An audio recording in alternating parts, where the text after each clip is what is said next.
Sickest game I played in a while. Buy it up, boys and girls. I'm getting copyright strike before I'm even fucking made partner. Woo!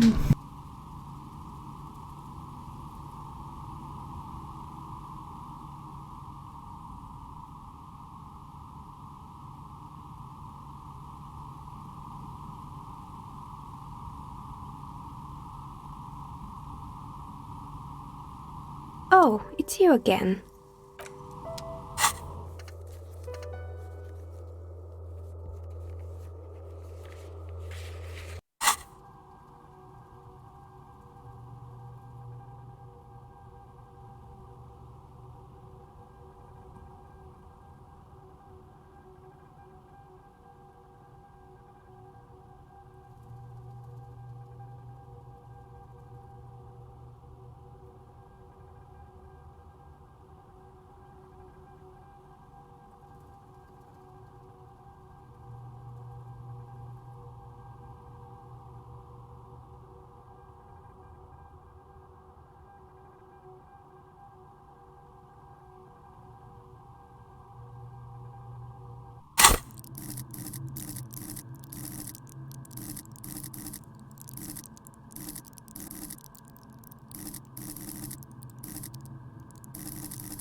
Man, I don't even know what this means.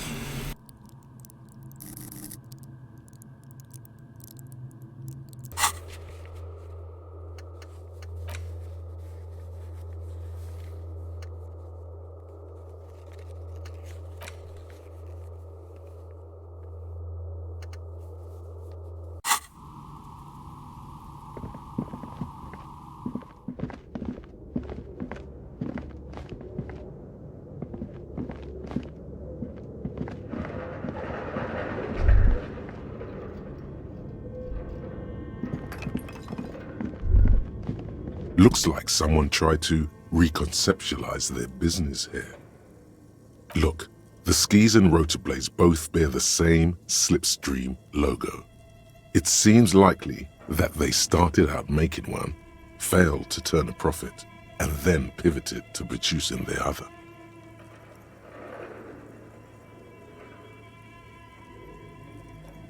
That's a good question.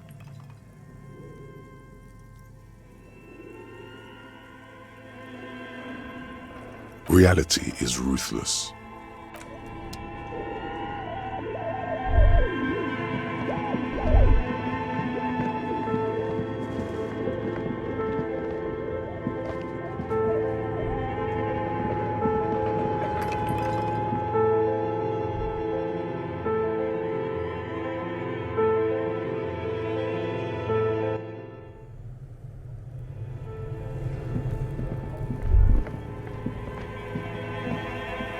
The bear's eyes are dead and empty. Ice inside the...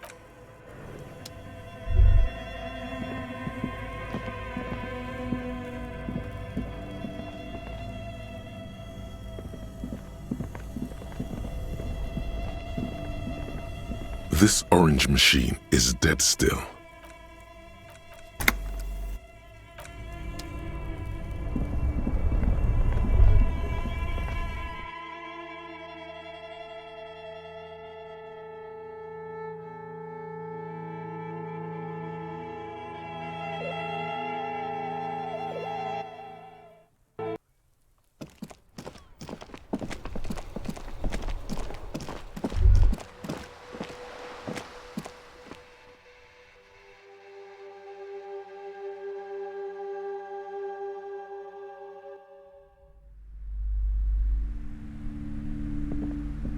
You're alive and well. Don't keep me waiting now. What's in there? In that dark sarcophagus? Yes, yes. How was it? Tell her how ghastly it was. You know it's what she wants to hear.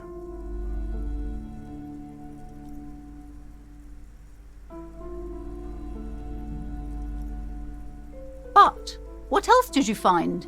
Did anything survive? No, of course not. Have you located the entity? novelty dice maker? Well, spit it out. Why does she need the dice? For some kind of sorcery? Sometimes they use the ankle bones of sheep.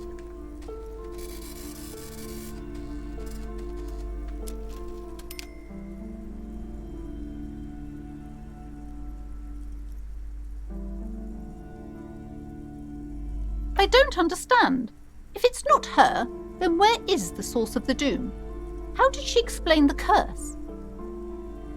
The narrative she's built herself, it does need tearing down. She's squeezing on the pendant too tight. A drop of blood in her palm. To hell with it. Perchance you ought to just lie, sire.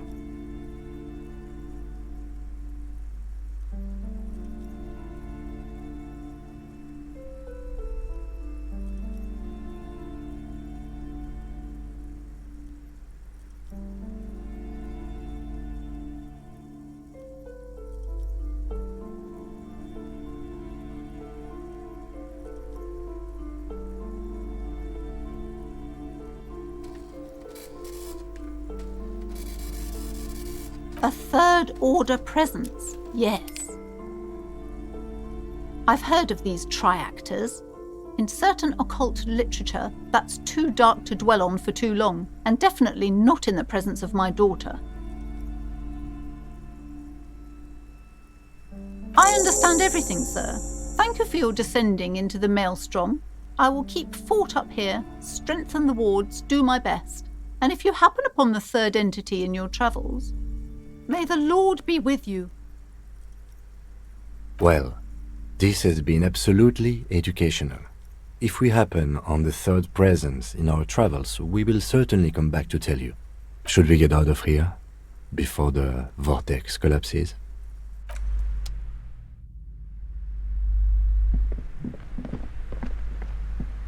Hi, Ace Detective. Are you here for more books?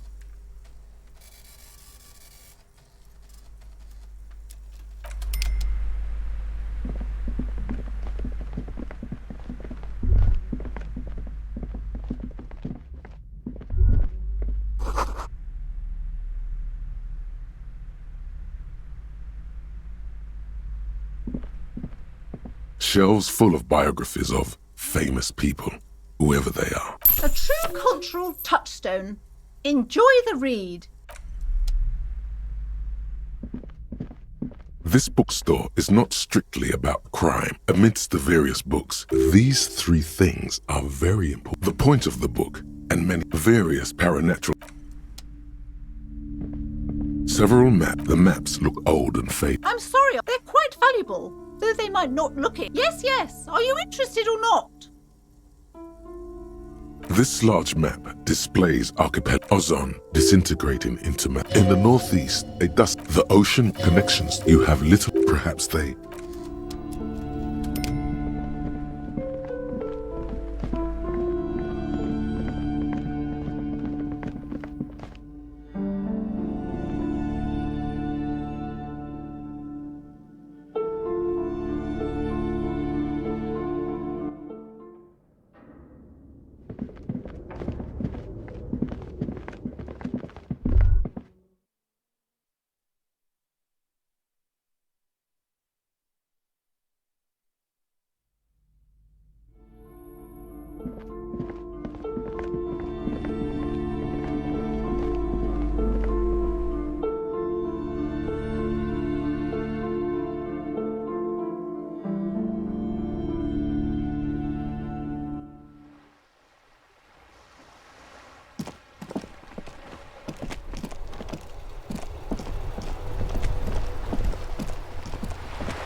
The purity of snow always reminds me of the purity of a man's soul, if he's got principles.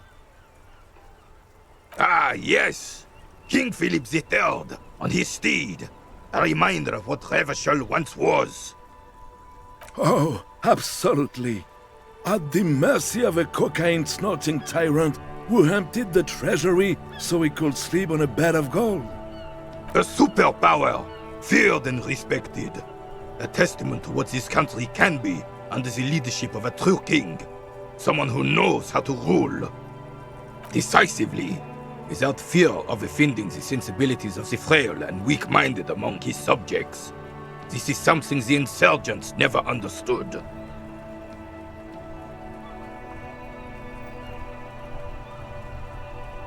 Elysium is only as strong as its leader.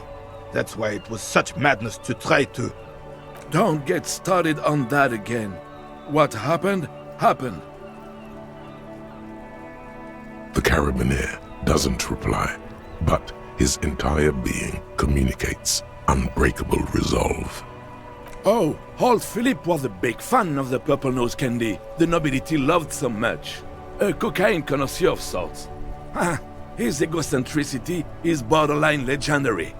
You can't even take responsibility for yourself. How could you fathom the responsibility weighing on the shoulders of a ruler? That's why the Philippian kings use cocaine, for clarity of vision, to aid in their work. Regnum cocainum, Revachol's finest years. Of course, clarity of vision, awareness. Philippe III was even brought into this world with the help of cocaine. The court made him administer the dose to his mother when she was in labor, and it is well known that with the help of cocaine, only the purest, of course, he was able to connect with higher realms. He's just making excuses for the king's habits, isn't he?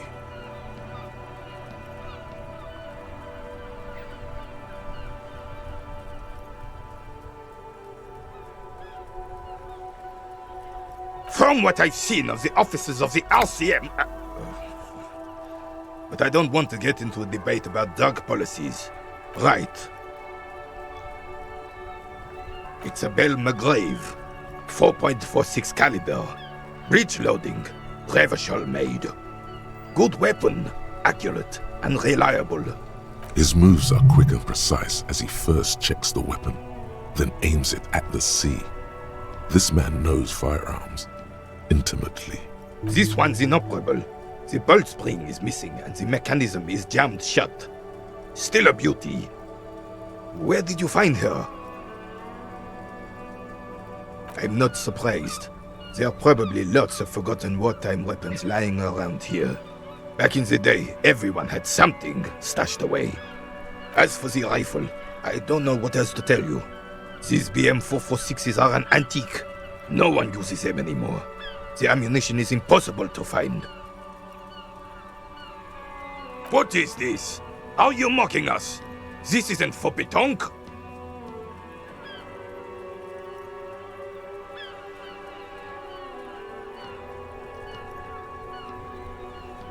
Now, no need to get angry again, René. I'm sure the officer tried his best. It's not like there's a bull kiosk here in Martinez. Trying is worth as much as is accomplished. In this case, almost nothing. Fine. You try to right a wrong. It's still a gram better than actual nothing.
go.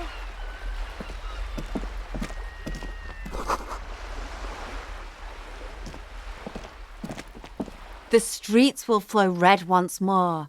A great torrent rushing down Rue de Esperance. You wait and see. The streets will not flow red with anything. Who are you? I'm Cindy the fucking Skull. What else do you want to know? Date of birth, blood type, the last time I was tested for Hep C.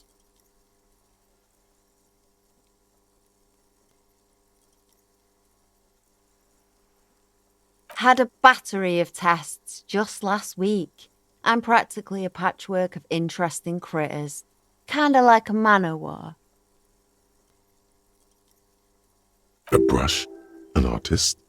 The red splatter is urban expressionism.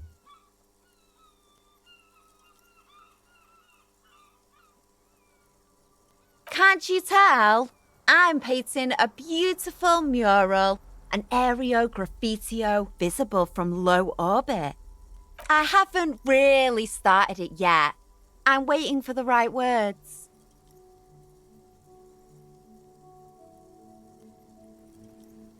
Have you ever tried your hand at graffitio? When faced with a blank wall, most people write unimaginative stuff, like pigs go home and Mona was here. We rarely see pigs round here, though. Just union cads.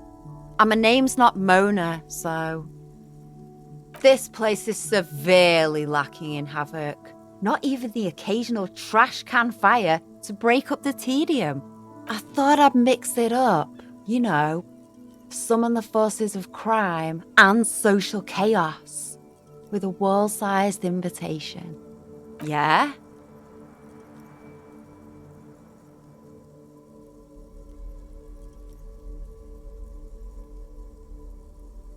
Thanks. I'm sure the inspiration will come to me now that I have an official RCM stamp of approval. She means the opposite. The lieutenant furrows his brow at another one of your eccentricisms.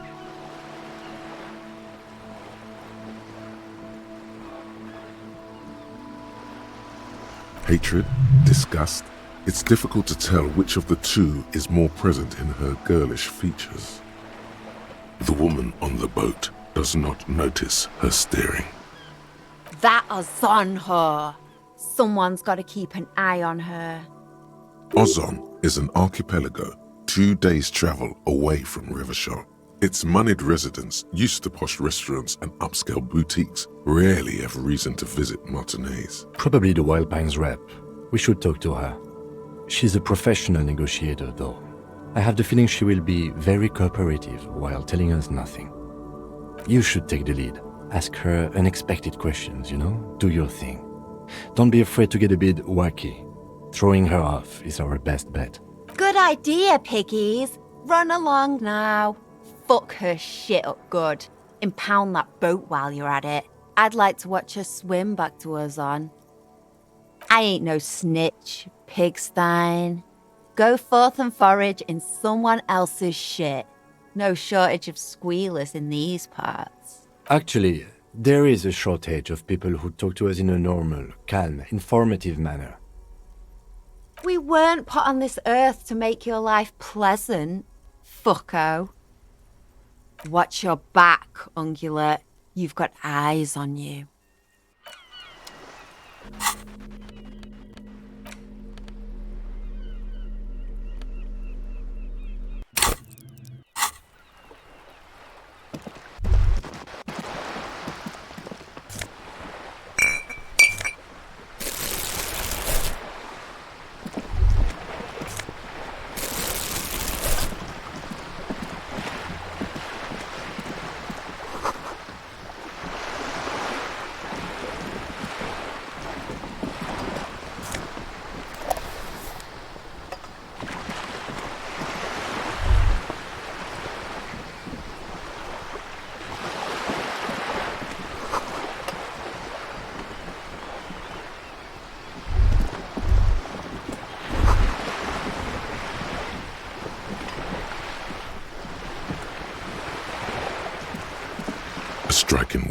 leans against the cabin top of her sailing boat, smiling as you approach. Her green raincoat glistens with droplets. A silk scarf is tied around her throat. Good evening, officers. I'm Joyce. Joyce L. Messier. I represent the board of Wild Pines, the owners of the harbour. You gentlemen must be from the RCM.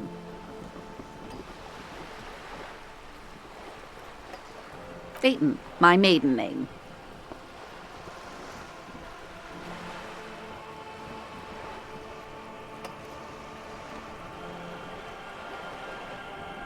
I meant you, the Revachol Citizens Militia, the police.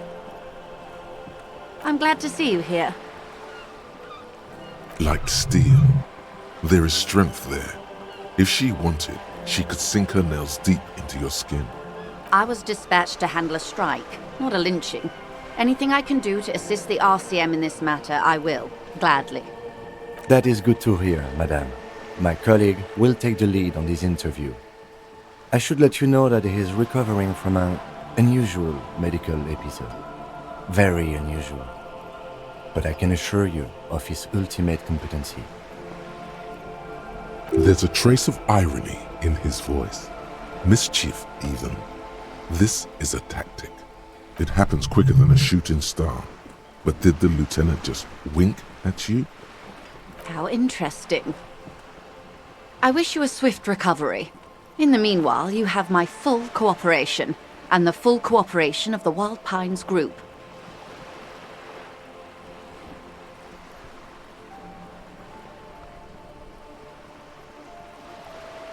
Why, yes I am.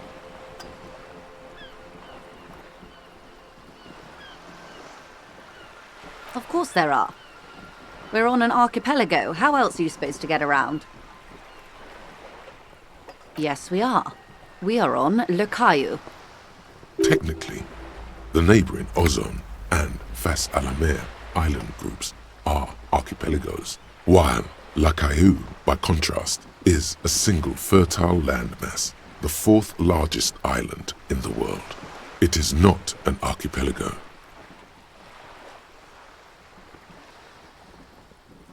Okay, if you want to get technical, the point is we're all on islands here, and sail is still the most expedient way to get from one island to another, especially when you're in a hurry to resolve a strike. I haven't seen anyone else drive a souped-up Capri Kenema motor carriage either.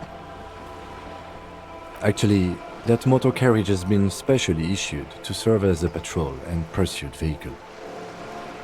It's for crossing long distances in the greater Revachol industrial harbor. It's not a toy. Neither is this.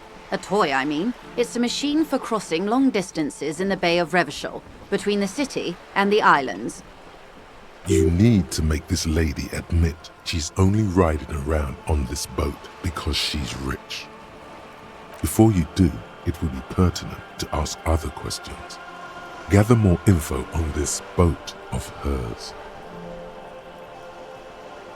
The boat? No. It is called Cor de Leyte 19 because that's the type of sloop it is.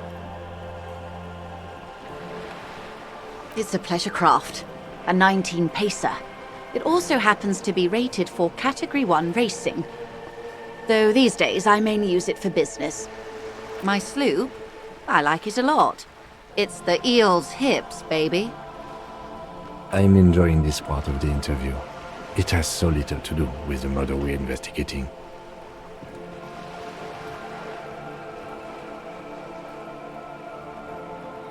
Officer, I assure you I'm a highly qualified pleasure craft operator.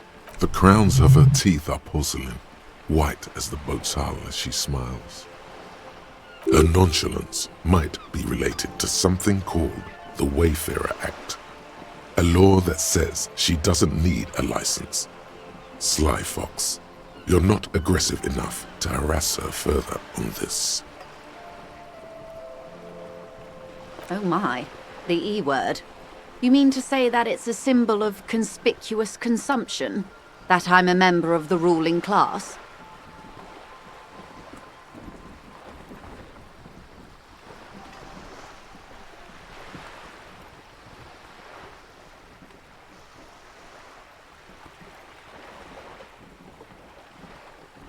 Detective, may I remind you that Mrs. Messier is a professional negotiator.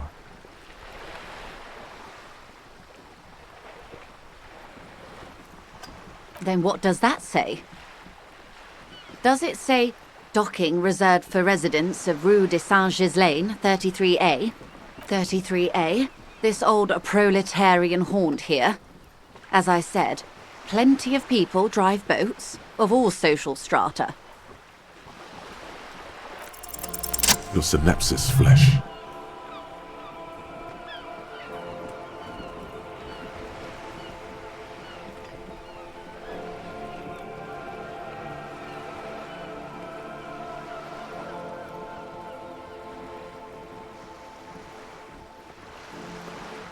Okay, it is anti-centennial. I assure you, they drove quite a hard bargain for this space, but you're right. I am a bourgeois woman, and this is my fast, lightweight, interminably bourgeois boat. Good.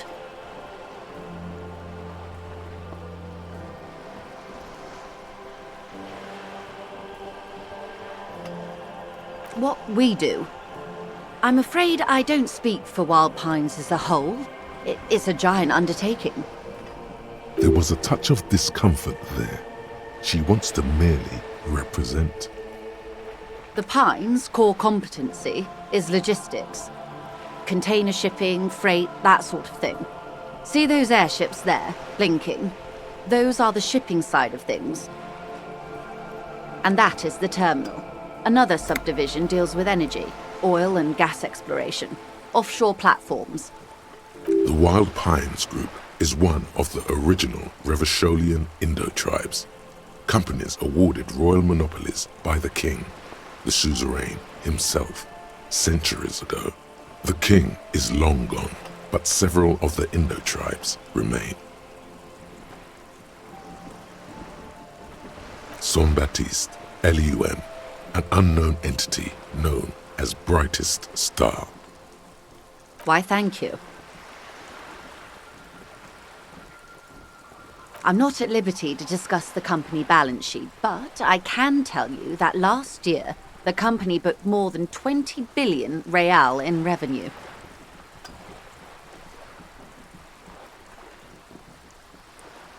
And to think, there are years when the group books losses in the billions.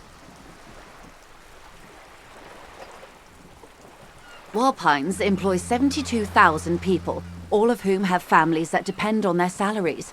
It is a tremendous responsibility. They started as an exploration and cargo fleet conducting trade between the Samaran and Insulindian Isolas 250 years ago, when pine ships explored the South Seminese and charted Lomantang on behalf of the suzerain. Centuries of care, deliberation and madness have gone into this endeavor. Vessels pass through the great unrest to re-emerge with apricots in tow. The logic of the system is totalizing. It's taken everything from its employees to build it. You know more than you let on. Certainly it helped, but most of the original Indo tribes have failed or been absorbed. To survive, Wild Pines had to grow and adapt. No suzerain did that.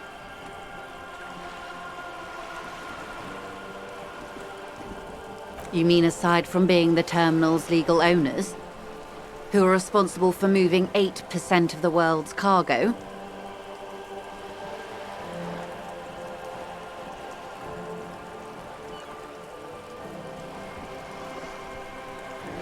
There are no minor cogs in the system.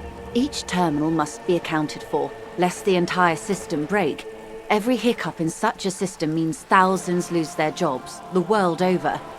I'm here to assure that doesn't happen. Everything. Right up to, but not including, trade secrets. First, you'd have to repeal the Emergencies Act of Trade and Aliments that gives me the right to silence. It's quite the octopus. The octopus that straddles Revachol, the Emergencies Act, is the cornerstone of post-war Revachol, inseparable from the world it created. Good luck is only kept in place by the vested interests of half the civilized world, including your own. What the ma'am means is that the Emergencies Act and the RCM both get their authority from the coalition government. You'd be shooting yourself in the foot, in other words. But I am derailing us. You wanted to know about the strike. I believe the official title is Senior Labour Negotiator. In practice, I'm a grocery clerk. I relay the union's demands to Wild Pines and return with Wild Pines' counteroffer. And how are the talks going? They're not. That's the problem. The union stopped all negotiations a week ago, after that awful lynching took place. Wait, she just admitted that the lynching and the strike are connected. Now they won't even let me into the harbour. There's a 2-meter 20 racist behemoth blocking the gates. Yes, I believe there is a connection, but that's a subject for later. What can I say? The union employs a giant covered in tattoos. A racist giant.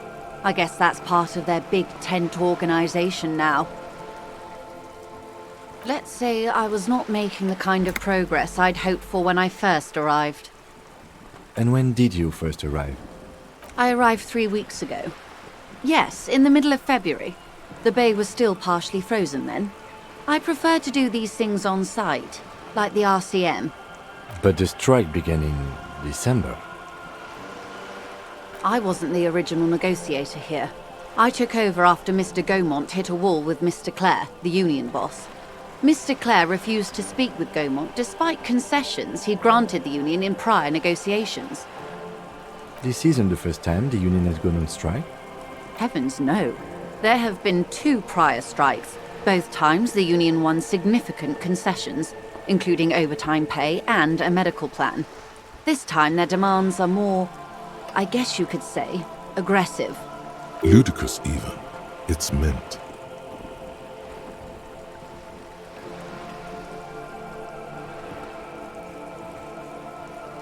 Mr. Clare told him to... how did he put it?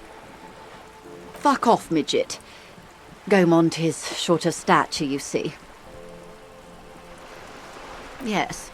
Keep in mind, this is a negotiator Mr. Clare has worked with before, and who was more than fair with him and the union. There are leaflets everywhere, and banners. What did they say again? Oh yes. Every worker, a member of the board. Most of the workers probably don't know what that means.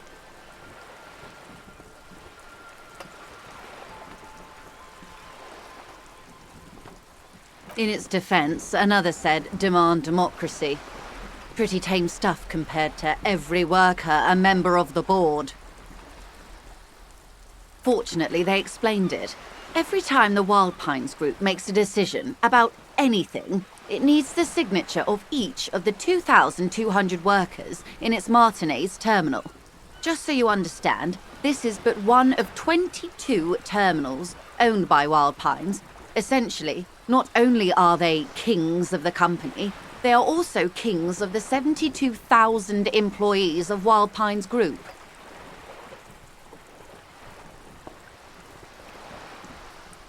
That may well be. It's not up to me to decide who is king, but as negotiations go, it's not a swell start. I'm not sure. Naturally, I assume that was just their opening position, a hard-nosed tactic with a side of mockery. But there's been no follow-up, just the same nonsensical slogan repeated over and over again. And now, people are getting lynched, I hear. Behind the whirling in rags. A disastrous situation if there ever was one. Excuse me, from whom did you hear about this lynching? I first heard it from the bowyer at the gates. The one whose very name advertises his aversion to work. I think he said it was, "Call me mañana." This checks out. The scabs?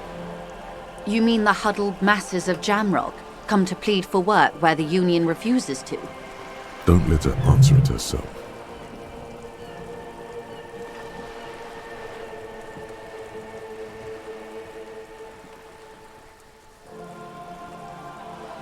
If these workers were organized by Wild Pines or its affiliates, then it would be a company secret. I could not share it with you. Not yet, at least. It's implied.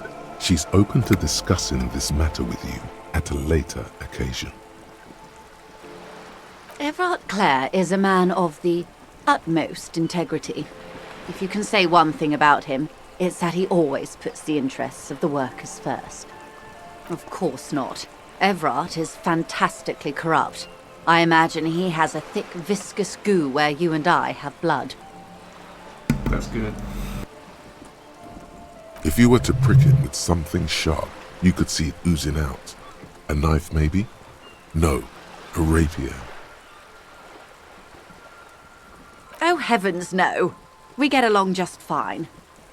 Yet, now that you mention it, I can't stop imagining that black treacle just dribbling down his double chin. He is the most corrupt individual I have ever seen, and I deal with men like him for a living. If there is anyone more venal, more irredeemably nepotistic, then it's his twin brother, Edgar. Yes, Edgar looks exactly like his brother, except for that lazy eye. He also talks exactly like Everard does, and when one's term as foreman is up, the other takes over. It's how they circumvent the term limits, you see, with a funny little switcheroo. While in office, they've embezzled God knows how much of their workers' dues. The Débardeurs Union was once a perfectly normal institution. 20 years ago, anyway. It must not have been easy to establish under the Emergency Act, but they did it. I can respect that. Organised labour at its best, as they say. Then something happened in the local chapter elections. The brothers Clare came and transformed it into a... how do you say? A mob. The Débardeurs are a crime syndicate. Sad as it may be, I suspect we'll be forced to cooperate with them. Refreshingly honest, officer. The company has tried appeasing in the past, but I'm afraid our concessions have only emboldened Everard and his brother. And your opinion, detective, if I may ask? I'm a curious and talkative person, you see. Would you say the Débardeurs Union is... Thank you for being candid. Sadly, Wild Pines have cooperated with what amounts to a crime syndicate for 2 decades. However much you feed the wolf always hungers.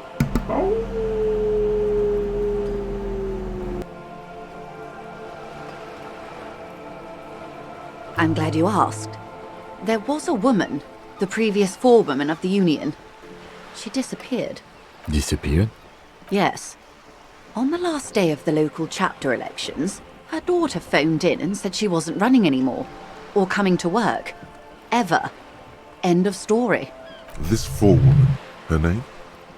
Sadly, the company records do not even give a name. She's just forewoman in private correspondence, Holly.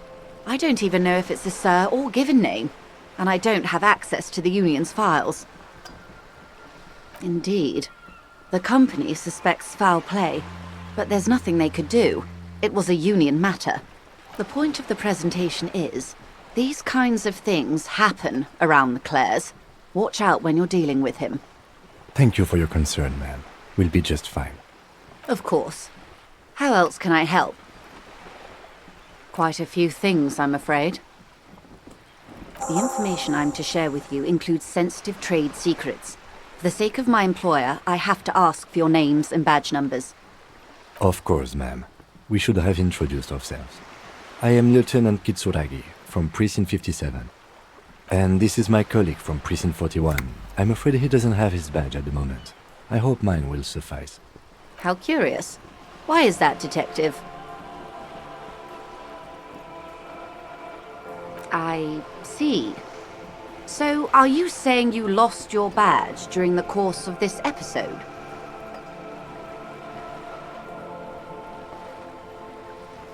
Oh dear. Some kind of encephalopathic amnesia. I don't even know how to respond. I do believe you, naive as that may sound. I simply can't imagine what you gain by faking such a condition.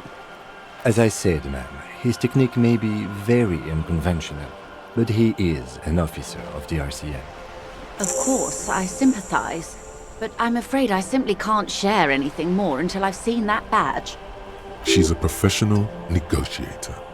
She should be open to some sort of mutually beneficial arrangement. Of course. But before we do, officers, let me be perfectly clear. The situation is extremely volatile. The sooner we can speak about this lynching business, the better for all of us. This reality. Yes, reality is your side case. An experimental side case.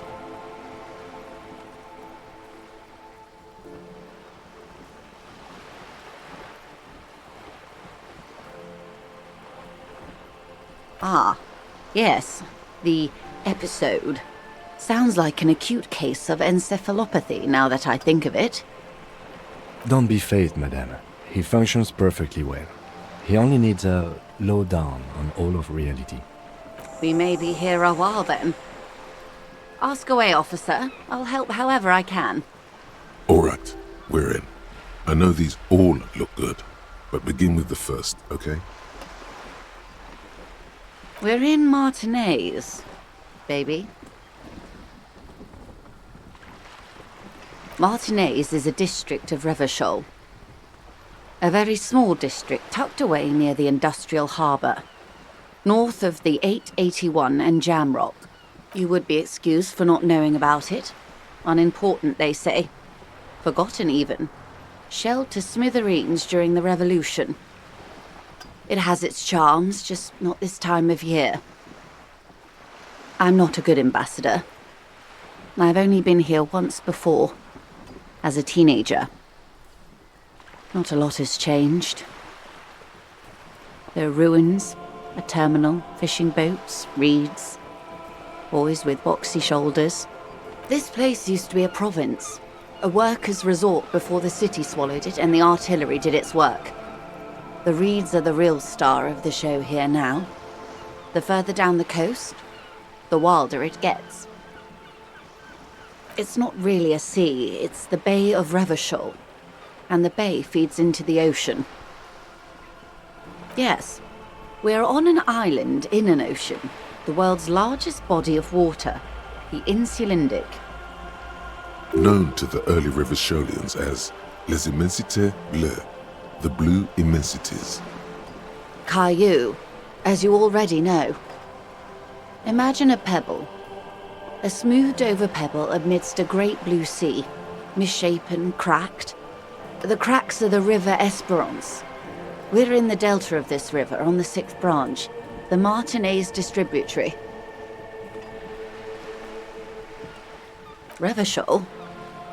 Revachol is what you call a city. The great kind. History detective. They built this city to resolve history. Our part in it, at least. Our centuries.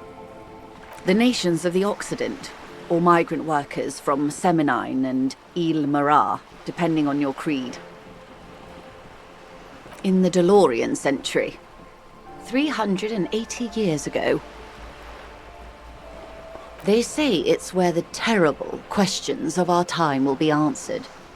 The tensions are highest, the fault lines deepest. By that I mean conflicts. Ideological conflicts. The stuff of men. We are standing on a fertile, self-sufficient island able to sustain up to 200 million people in the middle of the Insulindic Ocean, the world's connective tissue. It's where the money is.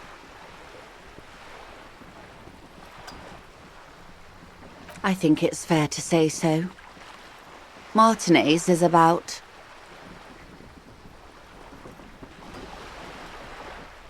A sparkle of lights on the horizon, like evening stars above the curvature of the planet. 22 kilometers from the center of the world. That soldering iron is the Bank of the World building. The bottom floors are Insiacom, Coalition Government Insulindian Mission Command. Silence. She lowers her hand. The water, the light. It's as though you're seeing it for the first time. There is no recognition, only the immensity of the sea and the cold radiating from it.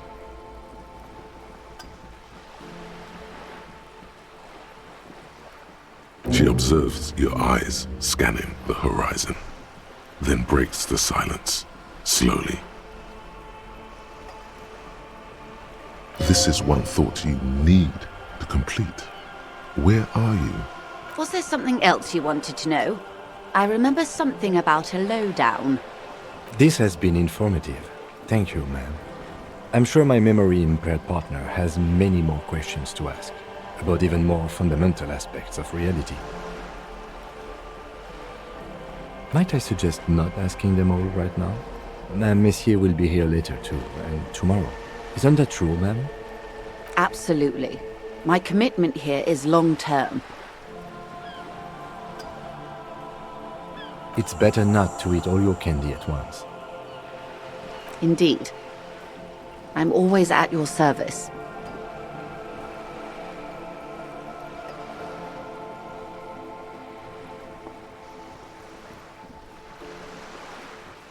It's a neurological disorder caused by a lack of vitamin B in the brain. Symptoms include a retrograde amnesia. It's quite serious. You should get yourself checked out. Well, it's either bariatric surgery or long-term alcohol use. She nods slowly. These are unimportant times, Detective. You and I were born after the dust had settled. 1,000th of a second too late. For the big time. The revolution.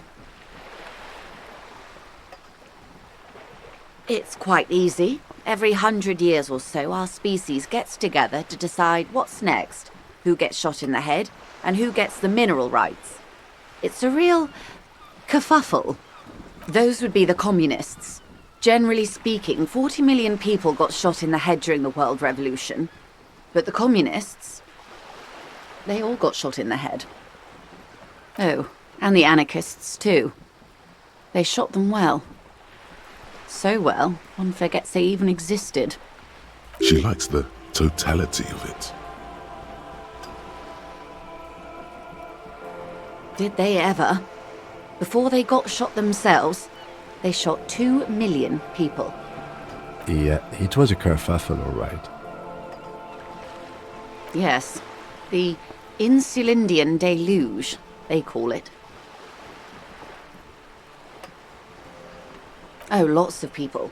Even the king got shot in the head, or thrown beneath a horse, or drowned. Accounts differ. It was unceremonious. Just as well, he wasn't actually the king. Just the king's nephew. The real king abdicated and lived out a long and productive life as a venture capitalist in Grad. Yes, King Guillaume had a nose for bad PR. He ran before it. What is the expression? Went down? Anyway, Gil got out alive and his nephew Frisell got shot in his place.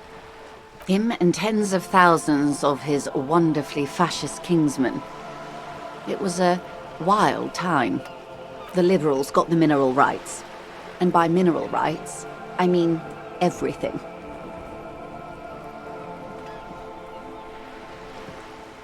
Liberals are usually middle-class people, Detective. Or the remaining gentry.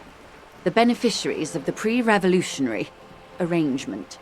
Some were rich enough to stay with the Constitution, with monarchy. Big mistake. Others bet on the revolution. They were called the ultras, or ultra-liberals. They fared well. They didn't win so much as survive. We were the last ones standing when the war ended. Everyone else got shot in the head, remember? We. She's one of them. Of course. To foreign intervention. The coalition. Those people really took the mineral rights. The Coalition of Nations. Grad, Mesk, Vesper, Messina, Oranje, and Sur-la-Clay, the armed center of the world. They landed here and ended the revolution. It was the moralist thing to do. The moralists believe in keeping everything exactly the way it is. They believe in mineral rights, and not shooting people in the head. At least not in the same manner and volume as the others do. They are the long-standing provisional rulers of Revachol now, the coalition government. This is their zone of control. They embolden the RCM with crumbs of the same law they took. Technically speaking, you are a moralist. The color of moralism is blue. The official motto of Moral Intern, or Moralist International, is a blue forget-me-not, a piece of grey sky. Unofficial. For a moment, there was hope.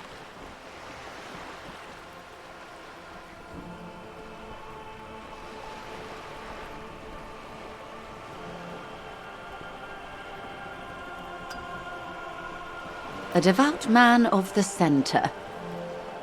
Hard to come by. It's good to have someone who takes a moderate approach to head shooting. In your line of work, I mean. The turn of the century revolution? Don't answer it. It's a trick question. The revolution began in '02 on the Isla of Grad, though by the end, nearly the whole world had gotten involved. It wasn't a who, but a what. A pandemic of Zarat, a particularly virulent prion disease, which the authorities in Grad proved unable to contain. Then Mazov came along and overthrew the government. It made people overthrow their governments. Indeed, Zarat is a highly infectious microorganism that destroyed brain tissue. The actual causes of the revolution were material. The pandemic only provided the spark. It was a funny time in history. They discovered transistors and rock music, but they didn't know anything about prions. Nobody did. From Revachol and Grad? Not far. The world managed to cauterize itself. Mazov's government was overthrown in '08, and the coalition crushed the Revachol commune 2 years later. It was the end. Why? You and I, officer. Our lives in the zone of control. A city-state divided into free market zones under the everlasting interregnum of the Coalition of Nations, and you, of course, the citizens' militia. The zone of control is the third incarnation of Revachol, after the failure of the suzerain and the commune. Modernity.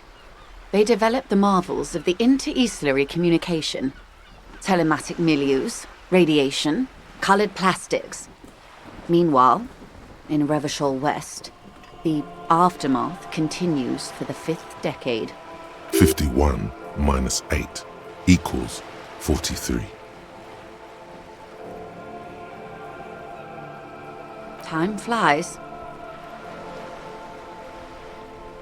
The 20s saw a decade of urban war, west of the river leveled, offshore platforms in flames. Still, it's regarded as an improvement on what came before. '08 to '19 was simply hell. The 30s? Things settled down in the 30s. Revachol East transformed itself into the world's largest tax haven, with the international community's blessing. For the first time in a long time, it seemed like things were going somewhere. No. It was a market mirage fueled by cocaine and quantitative easing. The 40s dispelled it like a cold splash, an Isla-wide hangover, you might say. And here we are. Welcome to reality, baby. For her to be where she is, Wild Pines Group must have picked the right side. They picked the winning side. That's why they're here, and others are not. Perhaps it wouldn't have turned out that way had I been in charge. I might have bet on the king and led the Pines to doom. I would have sided with the cannons. If you'd seen the calibers of the things, you might have too. Perhaps it's better I was born when I was. 10 of the 14 Indo tribes got it wrong. Feld, Kupri, Tricentennial. So I suppose I would have been in good company. Good question. What would you have done differently?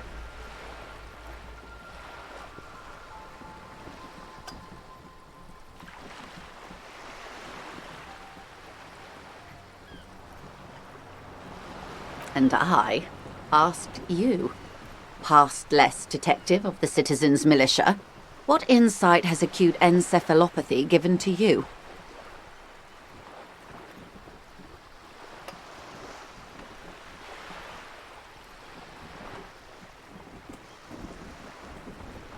Then you would have died, most likely. Not far from here. Maybe even right here, during the beachhead, defending the coast the day the Coalition took the city.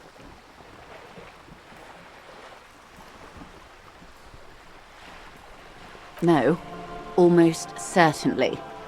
The Commune would have forced you. Such was the fate of the undecided. They are what they are. Who knows? An afterbloom may yet come. Anyway, enough sentimentality. Is there anything else you want to know? Not so fast. Who is she in all this? Ask her who she is. She owes you an answer.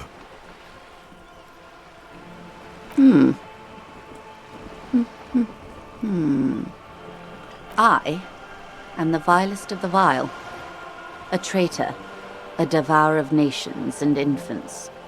I am an ultra. She raises the corner of her mouth, smirking, revealing a canine.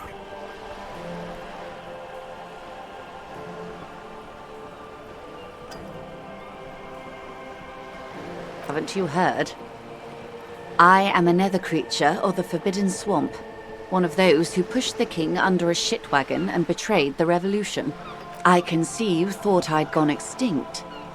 No sane person identifies as an ultra-liberal anymore. Not in broad daylight. You're a centrist at heart. A real moralist. Tell me, now that I've uncoiled myself, do you find me frightening? A fitting punishment, to be forgotten, if not forgiven. Save a prayer for us in our chateaus on Ozon and in Stella Maris. When the dust settled, the Liberals were the only ones left to clean up the mess. By virtue of their survival, they were handed enormous power to shape the future. This was all our last generation managed. With due respect to our overlords, the eternal caretaker government that keeps Martinez a monument to the efficacy of its artillery, I would not have relinquished sovereignty to the Coalition. Not here in Martinez, and not in the Stella Maris or Delta Beachheads either. If not for my own sake. She realizes her small, cold fists are clenched. She loosens them. Then for my daughters. We had an obligation to defend our sovereignty. We should have burned the whole Isola down rather than let them have it. Yes, I suppose I am. But I wouldn't be a patriot anywhere but here. Seditious talk, ma'am. Perhaps. My intellectual vanity will be my undoing. You're no dummy yourself. And the crown on your head as you lay in the casket. Yes. Whatever else I am, I'm also a mother and a wife. Now, shall we return to reality? A bird? A sphenicid? A flightless bird of the polar regions? Of course you're not, my dear. I'm just terrible at guessing games. Ah! This is the pier of Rue de Saint-Ghislaine, 33A, where the tenants have been kind enough to rent me a slot. Or two. A pre-revolutionary tenement. Old buildings are called tenements, you see. And new buildings, bâtiments. After les bâtiments nouveaux. but 33A and 33B are not nouveau. They're old. This one used to be 8 to 10 stories tall, a real high-rise by the standards of the last century. Built to mirror the skyscrapers across the bay in the Delta. That was before the war, of course. Mostly the urban middle class, I believe. This was once primo real estate, before the cannons lopped 4 or 5 stories off. Splat, splat.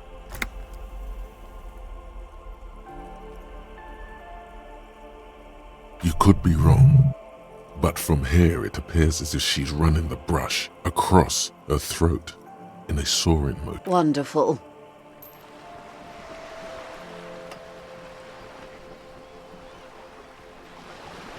The girl in the old lady rags. Looks like a sullen and rebellious member of a teen infraculture. Yes, you and I belong to the supraculture. We're common, the herd. The music on the radio, the food in the chain restaurant, those are all too popular for the girl in the old lady rags. She prefers a fantasy world, an infraculture with its own dress code and vernacular. It is an illusion, I'm afraid. There is no refuge from the supraculture. Young people who dye their hair funny colours and wear old people's clothes are stupid, and their little rebellion is self-defeating. All right, what next? Suddenly, you're not so sure you're part of the supraculture. And what would that be?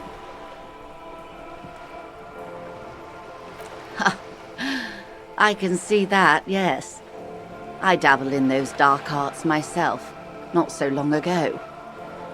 I assure you, it was a thoroughly supracultural phenomenon. All permeating. Downright mandatory. Nothing infra about disco, baby. Those days are long behind me. And even in the early 30s, I would say I was more of a new girl. Disco was a minor, but still enjoyable facet of the whole thing for me. The new, a cultural era, and the name of the decade it ravished, the 30s. It came out of post-revolutionary Revachol. It was ultra-liberal. It involved lots of partying, as you might imagine, and champagne-coloured everything.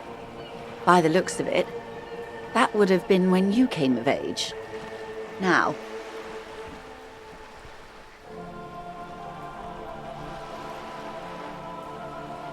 wasn't it Guillaume Le Million who said, if you can remember the new, you weren't there?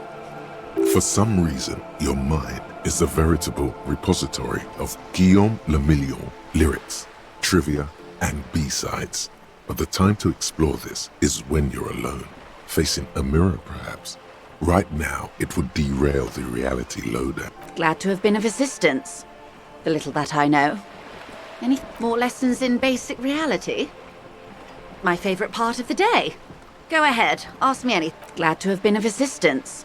Is what you want to say, but it isn't that easy, is it? Look at that lady. Take a gander. Squint your eyes, bub. Why, yes. Tucked away under that sturdy green raincoat, almost rustic in its simplicity, a silk shirt and matching scarf around her gentle throat, while dull orange pearls hang from her earlobes, red from the cold. Her light green eyes scan you, full of knowledge and worry, wealth and all its possibilities. These are the kind eyes of the rich man that seem to say everything is possible, within reason. Now look at you, you misery-clad simian, barely able to tie your own laces.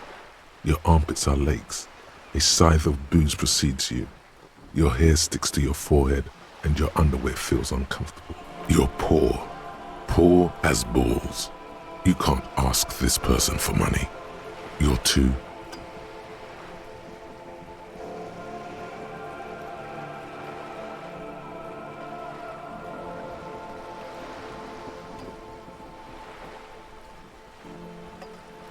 Yes, you're too ashamed to ask this person for money. Too scared to belittle yourself in her eyes. those half-precious stones of Odinil. As I was saying, if there's any way I may be of assistance, please don't hesitate to ask. Of course, Detective. It's clear you like the hard stuff, Brota.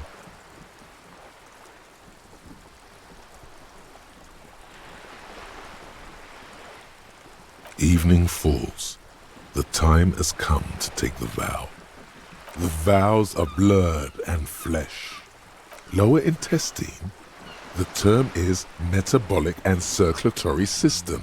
Fascism, Brota. Many things, but it's mostly about trusting your gut. Who does your gut tell you is the source of Revachol's problems?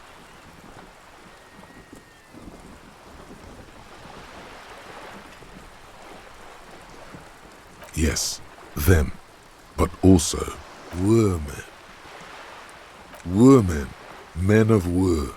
You don't like them. They're insane. Their idiocy needs to be scrubbed off this world with rubbing alcohol. Woo men need to go back to the fucking kitchen. That's what fascism boils down to. The rest is also important. But the main thing is that woo men need to know their place. Stomach truth. You're having a stomach truth. Because you've said the hard things that others won't say, the good things, you've said them many times. Okay, yes, let's call it that. Good that sounds much better. Traditionalism. You like the sound of that. You're going to keep your voos, right? Keep your voos, Brota.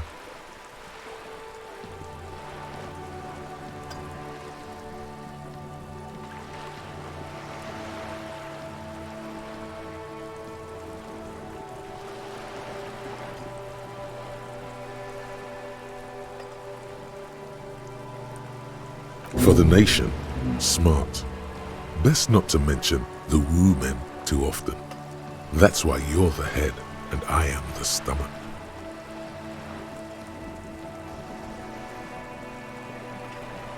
Of course you are, Bruta. Of course.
French press coffee, black as the night.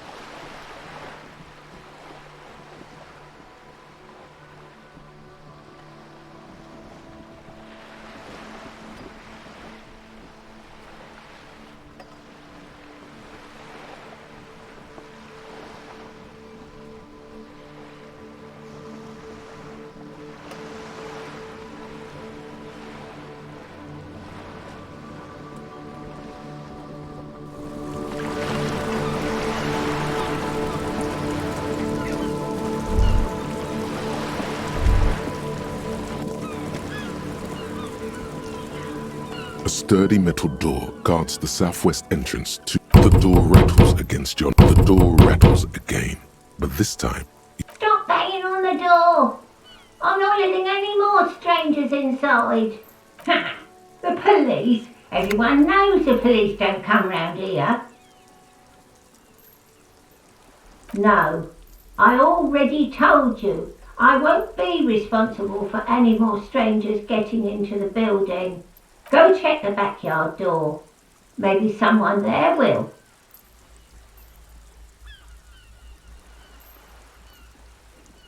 Backyard door?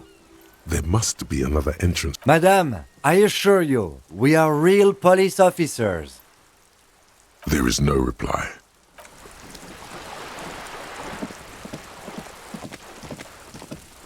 Hello again, officers. Have you come to admire my mural?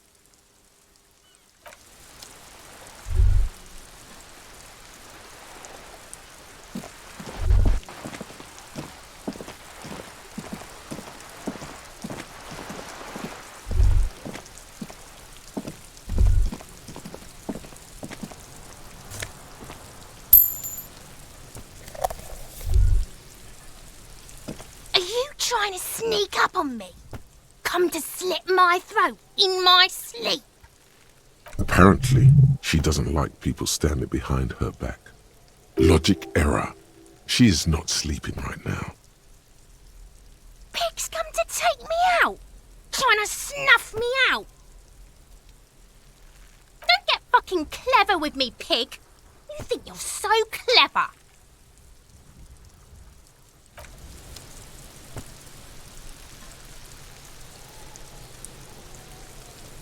Trying to sneak up on me again.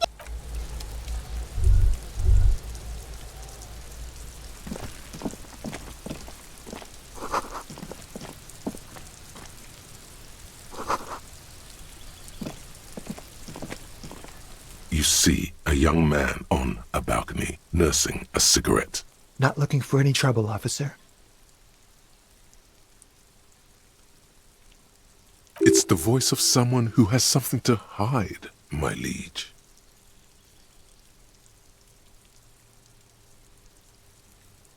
I don't want to be seen talking to the gendarmerie, if that's okay. I just want to finish my cigarette. Don't let him go. This could be your witness. The balcony has a great view of the whole thing. Is it really that important? Like a nervous cat, he keeps stealing looks at the neighboring windows. All right, but make it quick. Once I finish this cigarette, I have to run. My name? My name is Martin Martinez. That's definitely not his real name. No, of course not. Could you please lower your voice?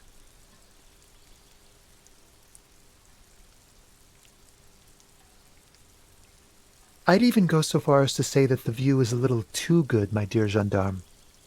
Do you have an estimate of when the body will be taken away? We will remove the body as soon as possible. Now tell us, where were you last Sunday? Oh. You already asked me that, didn't you? Wait, is someone else investigating the lynching? No, not you two. Some more muscular type. And when did you speak to this more muscular gentleman? Last week? I don't know. Look. He's an actor, declaiming a soliloquy. See how you hang on his every word? You didn't answer the question. What were you doing last Sunday? I had a friend over. It was my Sunday friend. He doesn't reply, gesturing no with his cigarette. Under the dull and darkening sky, the neighboring windows stand silent. No. We won't. Now, if you'll excuse me, I really need to get going.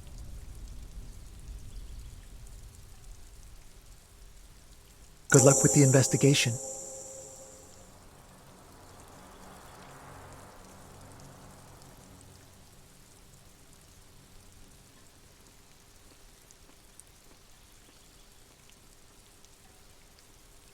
He's gone.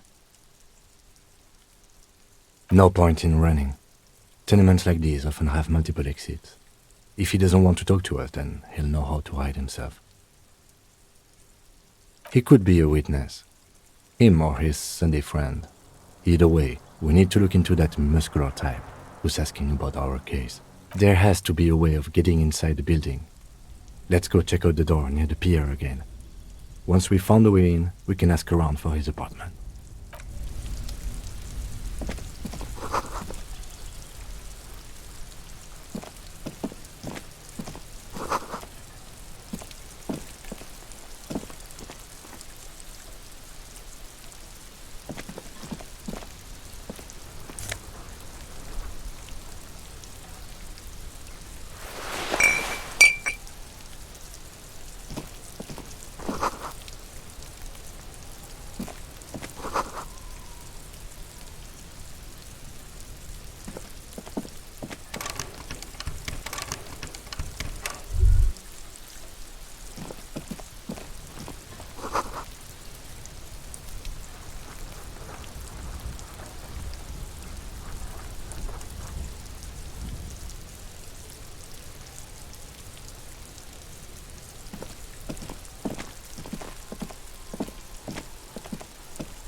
A stone, like any other, lying in a whirl of sleet and mud.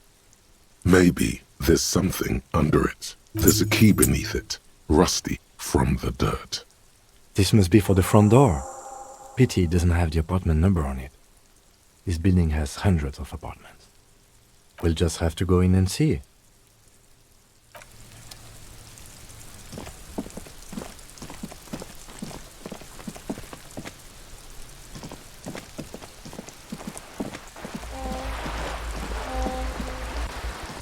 We should think about calling it a day, maybe. The nights are still miserably cold this time of year. You should take care of that, then. Let's talk to him anyway. An officer of the RCM shouldn't be sleeping in the street.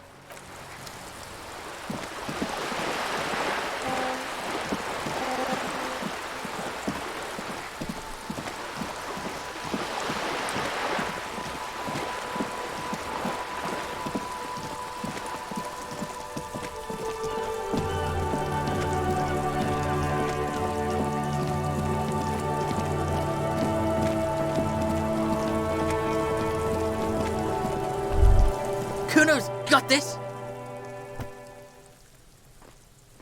If there ever was such a thing as an ugly kid, then this is it. He's almost exquisite in his ugliness, like a gremlin. Like me. Oh yeah, nappa gumpy, Kuno!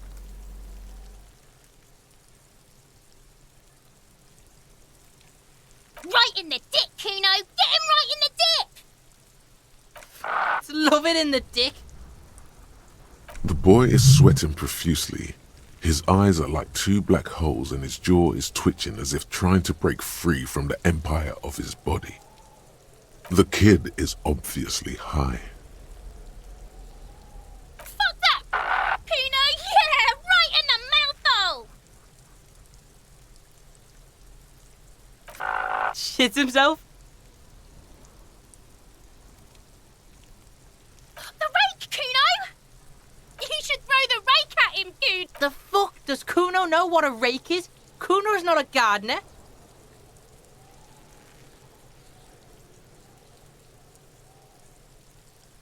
We shouldn't do anything. I don't tempt such forces. You will see. The language these kids are using, pure unfettered id. There will be no reasoning with those creatures. The fuck are you talking about? He's calling us Kuno. He says we're fucking each other. Fuck no. Kuno doesn't buy that shit. Fucking entrapment shit. Fast. This kid has got street smarts. Alright, entertain the Kuno. Show me what you got. What you got there? What you got, huh? Show me what you got.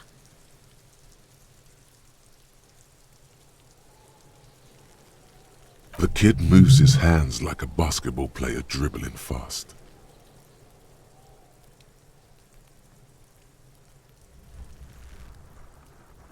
Kuno's Kuno, pig? It's always Kuno, never I. Clearly the kid's using the third-person perspective as a shield. Kuno doesn't do that smart shit. Don't throw that bullshit at Kuno. Kuno knows you're lying. Trying to get Kuno hooked on the book. Watch out, Kuno! He's trying to fiddle you! He's gonna put his hands on you! Help! Pig's got Kuno! Help! Rape! Help! He's got the Kuno, help! Everyone can hear. You need to get the hell out of here before. Help! He's digging his dick out! Escalate, Kuno! His dick is out! You're afraid! Pigs in here, Kuno! Somebody, please! How did we get here? How did this happen? This makes no sense. There may still be a way out. Just appeal to his reason.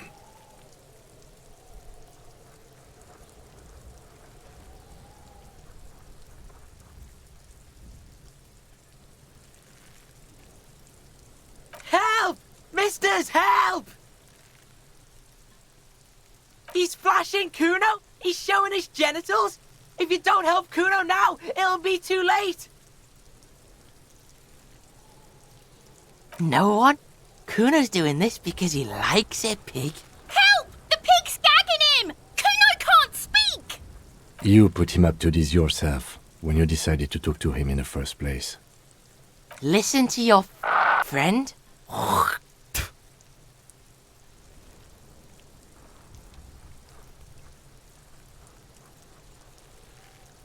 Kuno owns the fat ass. Help! The RCM is trying to fuck Kuno! No! Get off Kuno, you sick fat fuck! The nearly psychopathic way they could slip in and out of the act implies you're not the first victim. Fucking logical! Help! The logical pig is fiddling Kuno! Look.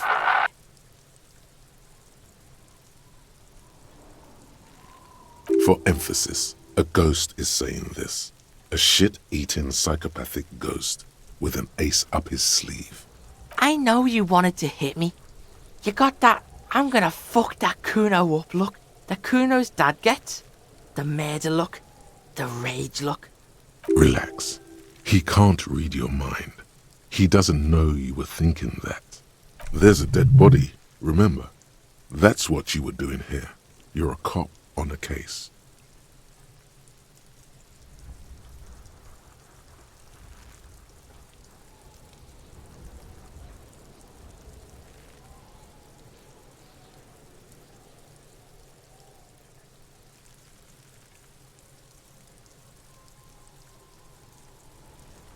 I can.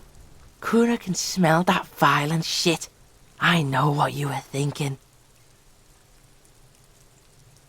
I'm gonna fuck that Kuno up.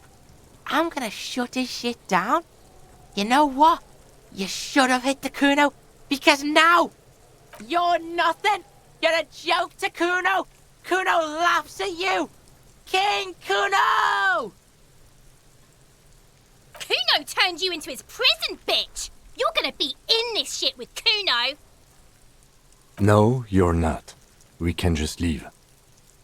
Bitch, you're gonna be in this shit with Kuno forever! A peepo is a type of hat, by the way. You don't talk to me about my fucking peeper! You don't know where I come from! You just Kuno's bottom bitch! Okay, Kuno is kind to his bitch. Ask your questions, but remember, this changes shit. Click, click, click, click!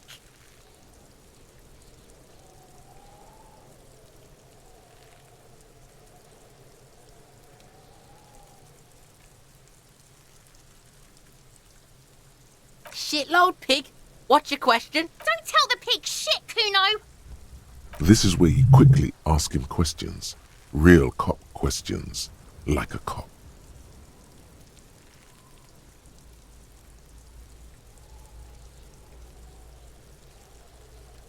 Kuno's fuck imp. Kuno uses the fuck imp for target practice. He's trying to hide the fact that he doesn't know. Kuno knows all kinds of shit. Kuno's not a snitch, that's all. Trying to make the Kuno sing into the popo phone.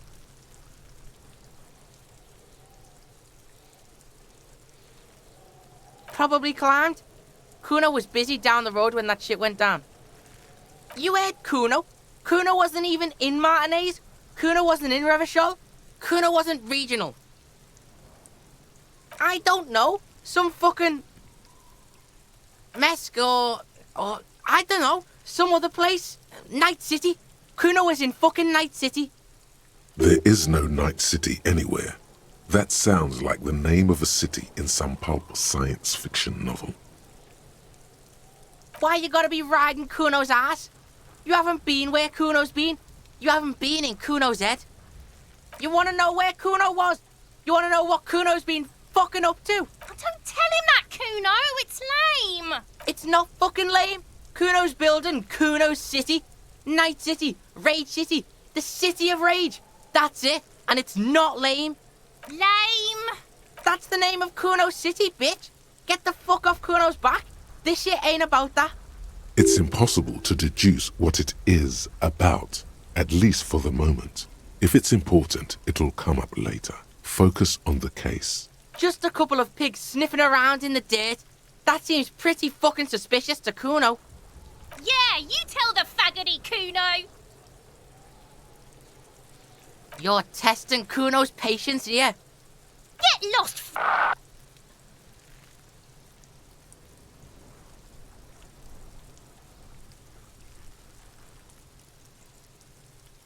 Right, pig. This is where Kuno plays with his little wooden choo-choo. What do you want with it? Dunno. Kiptas gardener used to work there. Kipt is a pejorative term used to describe people of South Seminese or Areopagite descent. It used to be a common first name among the Areopagites of Ilmara. Not so much anymore.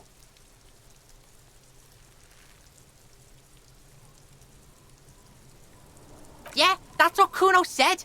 She couldn't handle the heat, so she took off. Kuno can take it. Shit's nothing to Kuno. Look, Kuno doesn't explain shit. Kuno just says shit. Yeah, her. What was she doing in the greenhouse in March anyway? What kind of gardening is done in March? Fish is sometimes used to fertilize the soil a few weeks before planting something. Maybe she was preparing the garden beds. Yes, it seems suspicious. You don't like things being like that. Suspicious. Yeah, whatever. Kuno doesn't give a shit. The fuck about it? You're testing Kuno. Get lost, Yeah, the kingdom of... Yeah, whatever. Kuno doesn't...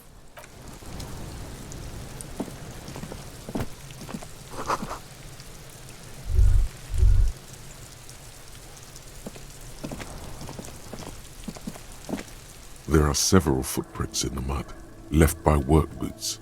Anywhere from 6 to 12 pairs have walked here. Maybe more than 12. No, 8 pairs of boots have shuffled back and forth in the mud. 1. Standard work boot, steel reinforced toes, number 46. 2.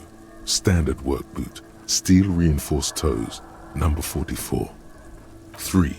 Hobnailed work boot, steel reinforced toes, number 43. 4.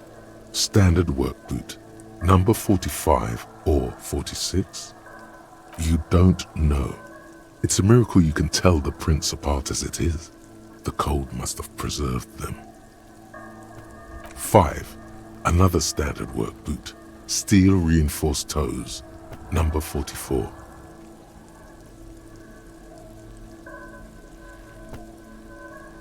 6. An aberration, light as air, even pace, same make of boot, but number 41. Impossible to tell. Could also have been an adolescent. The gait is undeveloped. You're not bad. It's as if the whole world darkens. Everything else has a thin film of unimportance on it, and the tracks burn in the middle of it, in a strange, beautiful way. 7. The glowing outline of a standard work boot, number 46. But the imprints are twice as deep as the others. The weight exceeds 200 kilograms. 8. And yet another standard work boot, number 44. There's an aberration in the pattern of the sole, however. The right sole is smoother, more worn. How many? I was pretty off then. I counted 20. I never got the hang of it. Hyperopia. Do you see anything out of the ordinary? 200? Could it be the combined weight of 2 people, one carrying the other who's tied up? Let's say a heavily built worker carrying a similarly built, soon-to-be-dead man. He might be right. 200 kilograms of living weight is unlikely.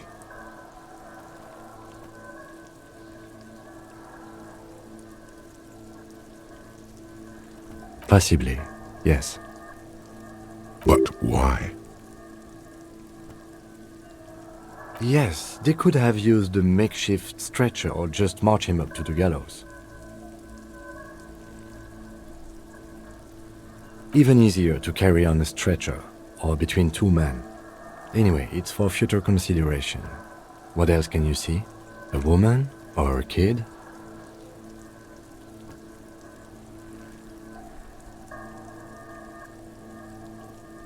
Okay, how do you know? He knows it's hard to discern sex from a person's gait. Understood. Anything else? Interesting. Let's name it the odd soul. Someone operating a workbench with a pedal, like a joiner at the harbor. Or maybe a drummer? No, it's not.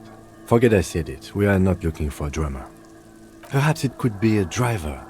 A driver would wear out the right shoe before the left. The accelerator is on the right.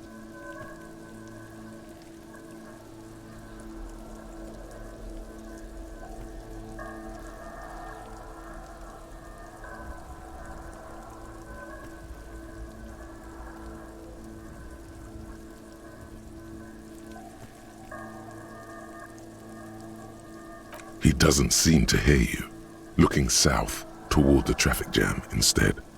The machines are silent. The engines are all turned off. We should keep our eyes open around the traffic jam. See whether anyone strikes out as a potential suspect. Seems prudent, no? Mm-hmm.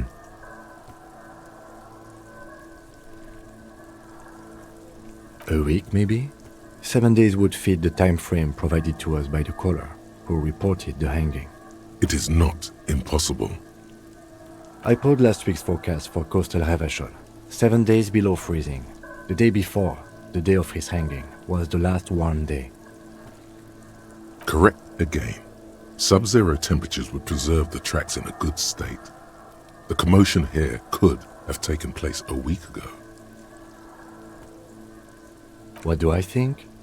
A mob of people brought something heavy to the tree. One of them was carrying the victim. They shuffled around, especially under the tree. Then, after hoisting him up, they stood in a semicircle facing his direction. At first glance, this appears to be a lynching. Indeed, they all stood in a row here and looked at the tree. Yes, everything fits so well. Carried him over, hoisted him up, watched him hang. This is easy. The lieutenant's eyes narrow. He's thinking to himself. Either way. What else?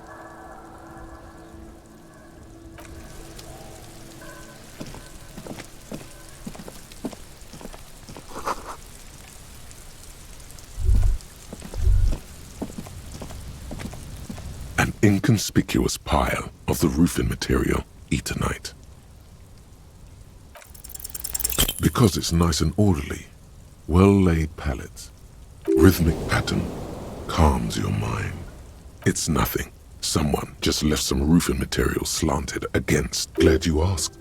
When junior researcher Olari Tal invented Eternite in the Vatna Polytechnic Institute some 30-odd years ago, he thought it would last forever. Hence the name, Eternite. Sadly, the only lasting thing turned out to be the material's highly carcinogenic effect.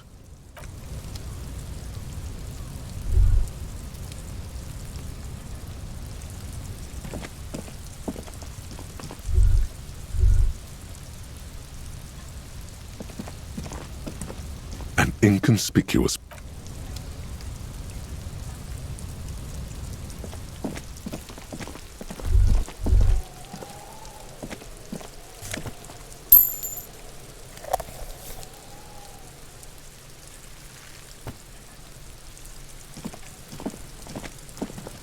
The corpse looks at you with bulging white eyes. The face around them does not look human.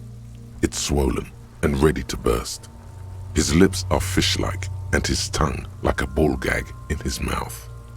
You seem to be holding your breath. A cargo belt twists his neck at an unnatural angle. The body below appears stiff. It's letting out an ungodly rot. The smell seeps in even through your clenched nostrils. Active decay. It's okay to throw up, officer. No one is judging. He's about to blow! Cop's gonna blow, Kuno!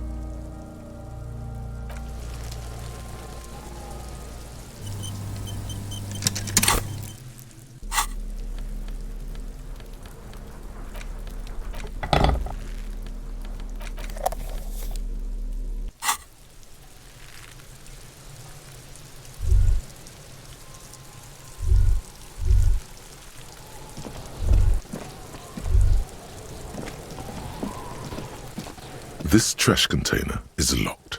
The sliding lid has a padlock that says, "Whirling in rags." Well, it is a container. Maybe you're prioritizing it. We could try using a pry bar, the one you took from my motor carriage, or we could ask for a key from the manager of the Whirling in Rags. He probably has one. He might also have information. This is better than the pry bar idea.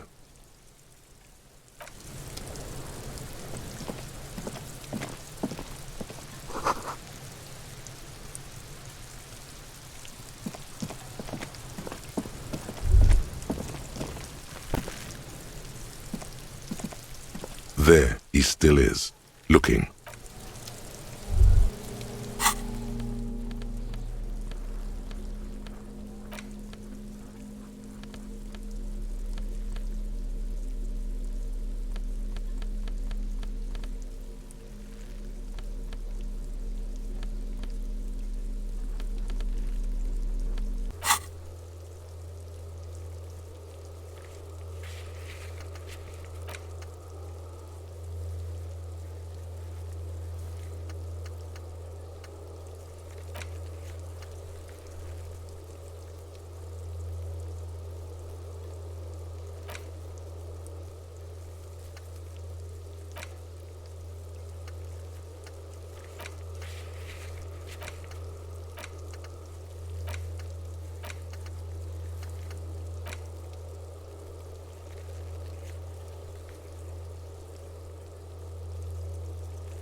No, the pig's getting pretty... Looks like it's time for me to go, Kuno. Pig's come to take me in.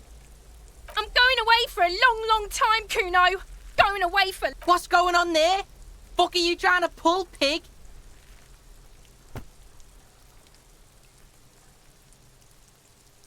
I come from the woods, good Davidu. You don't want to go there with me. You don't want to see what I've seen. Don't be traumatizing her.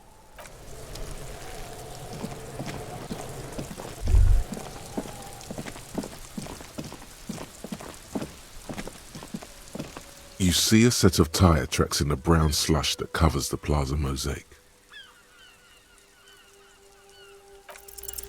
No, these tracks are not interesting at all. Hard to say. Your vision is blurred and you're having difficulty concentrating thanks to your cop habit. This isn't case related.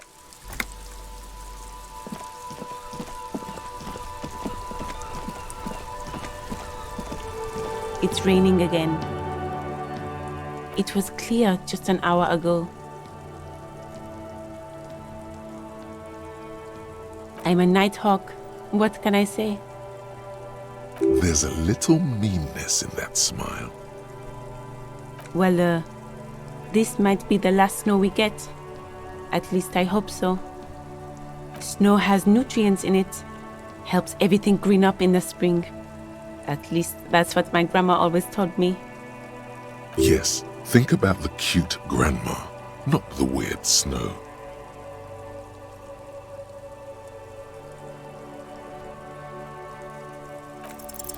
Stop looking at her. Look around. What do you see? That's right. And the canal, the bookstore, the harbour gates. This is a great vantage point for keeping an eye on you. No, of course not. I don't understand what this is about. The kid did this, right? The red-haired rat? Can't say a sentence without or kipped. He's always giving me trouble. Maybe you shouldn't be. I mean, you do your job, but that kid is beyond help. And he certainly won't help you. You've been resting here for quite a while, haven't you? Yes, I'm tired. I understand. The RCM isn't welcome here, and the locals want to keep an eye on us. There's silence, the smallest of smiles. That's okay, miss. Do what you have to do. I think we're done here.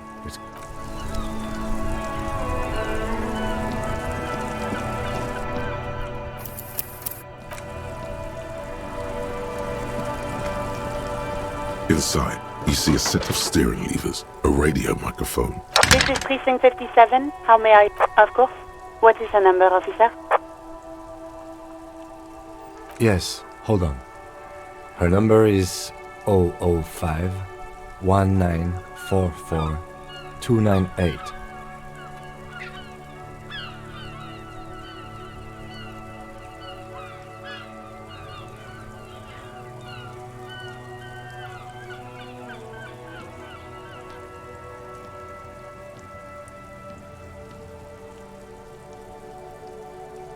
Hello, Batman?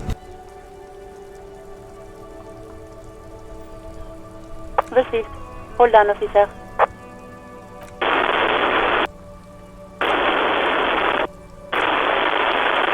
Lieutenant Kitsuragi slowly begins to tap a little rhythm with his right foot. Quite a lot of time has passed.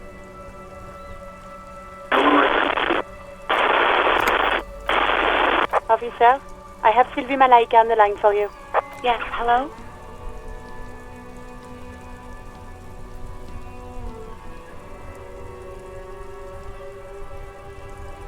Oh, right. Hello, officer. What can I do for you? You mean, why did I leave the bar?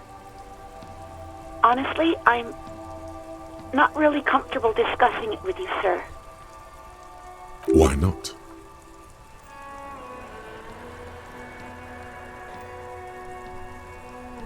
What? No, why would you even think that?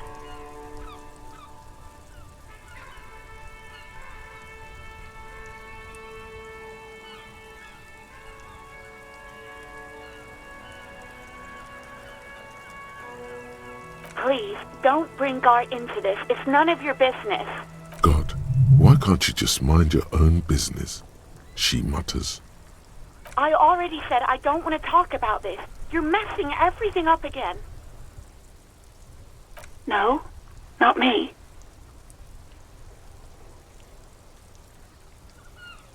What? Of course it bothered me. But I thought the Union already knew about the corpse. No one calls the police. The Union would get angry.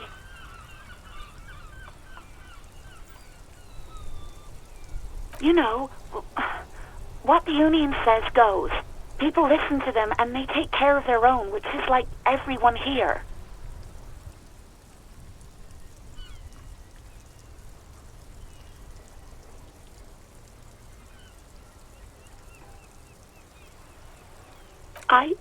I didn't want to get in trouble with the others. Push her further. Show her the error of her ways. I didn't know I had to report it. I thought someone would take him down eventually.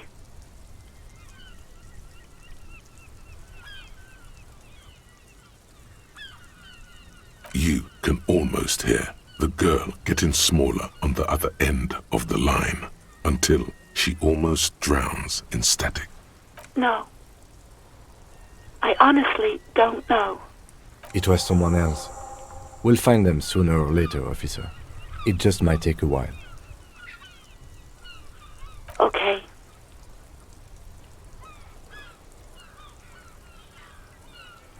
I do hope so. Please, don't call me again. Bye. No, she doesn't have a problem with you. It must be someone else she's angry about. Some other guy. Like God. You know women and their constant problems. Yak, yak, nag, nag. How's one supposed to get the love going like that? That's where you step in. You're Lieutenant Love, matchmaker extraordinaire. Help the poor girl out, lest she turns into a spinster.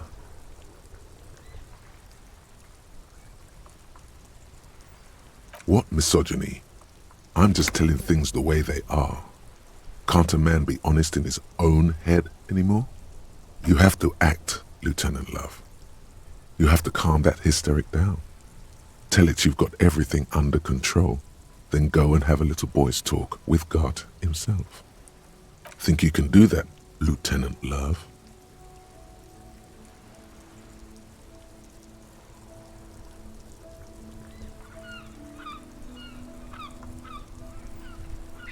No. What?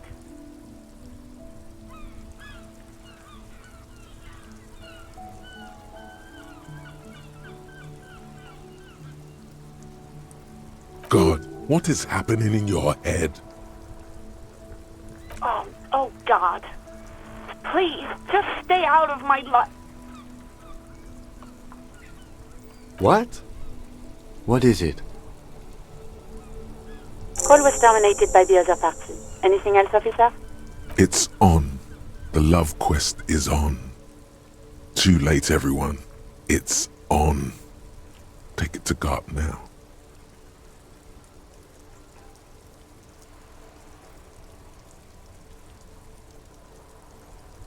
57's over. In the cabin, you see a...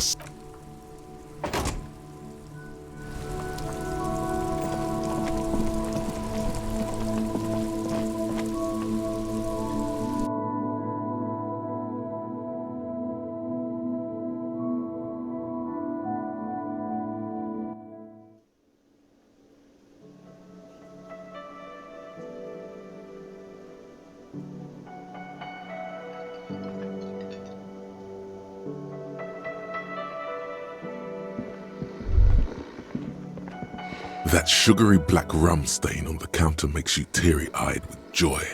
It's almost touching how syrupy and sticky it is. How long have you been up already? Oh, excuse me. Do you have something better to do than lust for sweet syrupy rum and lemonade? With a twist of lemon?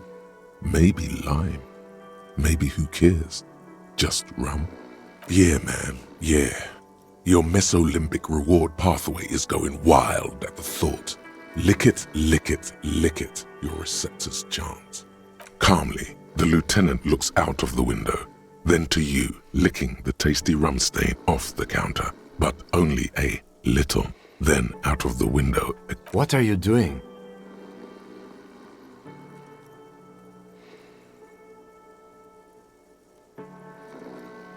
We should move. You could definitely go for some more. The titillating scent of alcohol in your nostrils was beautiful. The worker is in a deep slumber.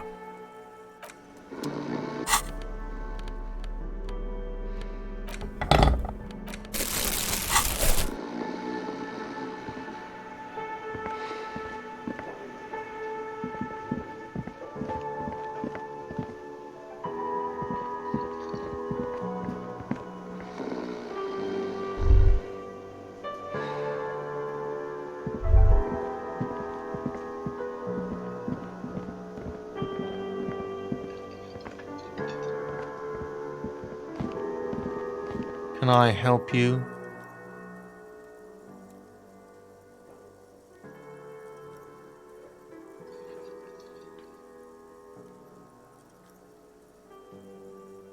Mine? No, it belongs to the Whirling in Rags. Thank you for clearing that up.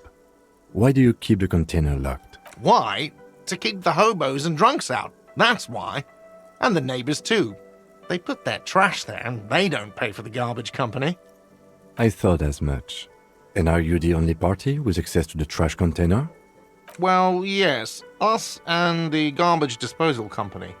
It seems a little callous, doesn't it? Something stirs in you. Prod at him and find out. What do you need them for? It concerns the case. Please cooperate. Just bring them back once you're done, please.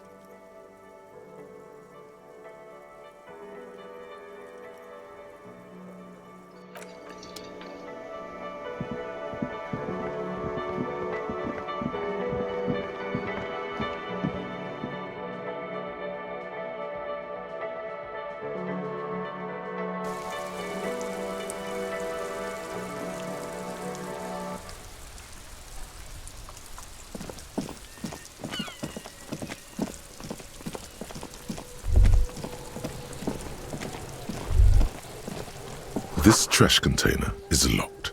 The sliding lid has a padlock with a well-oiled crack. The lock pops open. It shouldn't. Don't. Maybe you shouldn't. Just a feeling. A warning from some part of you. The smell of rotten food rises to greet you. You see soggy cartons, dirty rags, and organic waste. We're just in time. This hasn't been emptied for over a week. You see milk and egg rest with one broken egg in it. Some pasta wrapper. Picking up the soggy packages somehow feels familiar. You've done this before. The movements are recorded in your elbows, the methodology in your fingers. You're used to this. No, searching for evidence in the trash. A box falls into pieces in your hands. Batiste Soleil cereal. There are plastic pasta packages below. And turbo noodles. Nothing of note, however. Among the threadbare kitchen towels, something catches your eye. A pair of denim. As the legs of the slime-covered jeans begin to unspool from the garbage, a rank corpse smell fills the air. The victim's clothes? Cadaverine odor is faint. If these belong to the deceased, they were removed when he was still in the early stages of decay. Drop them in here, officer.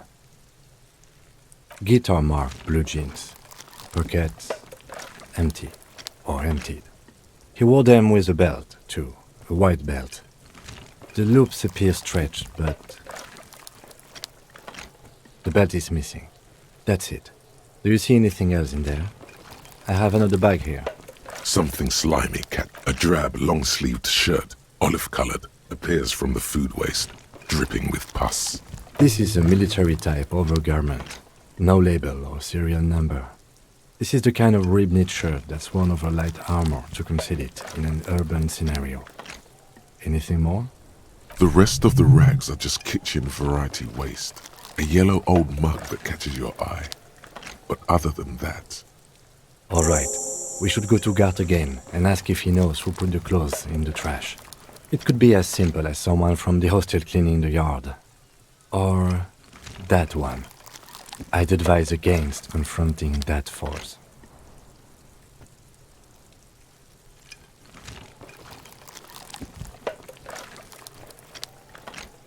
Not really. All we know is the victim's clothes are in the trash, the lid was locked, and this establishment had the key. It's just a small loose thread. The fuck's he on about? Kids? You hear that, Kuno? He thinks you're an infant or something. See? The lieutenant nods. It's just organic waste, cold and slimy on your hands. Apple and potato peels, mostly. Unidentified sludge, and the occasional chicken bone thrown in for good measure. But hey, what's this? A blue piece of plastic sticks out from the apple peels. It's something larger. A clipboard. A blue plastic clipboard with moist papers hanging from it. They look badly damaged, but you can still make out forms and notes, written in a man's handwriting. Officer, is that your paperwork? Yes, it is. Look. This plastic has the RCM street grid on it. You've even got an autopsy form. If you don't mind me asking, how did this get in the trash?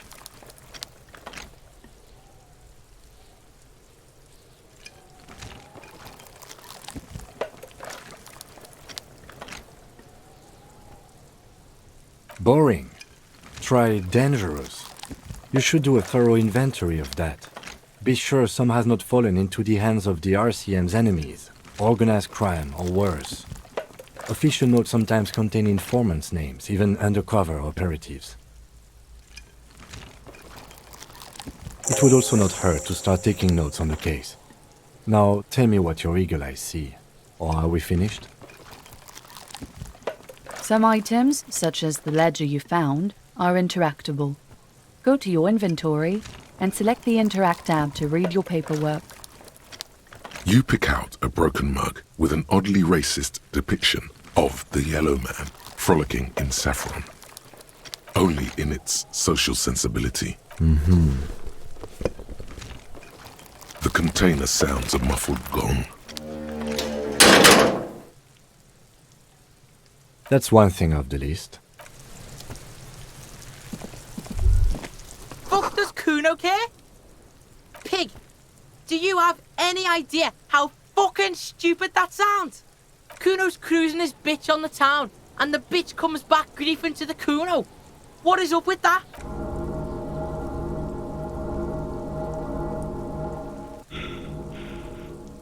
Get the fuck out of here, fat ass! Those pants are too small for you. The pants are totally okay. Don't listen to her. She's trying to give you body image problems.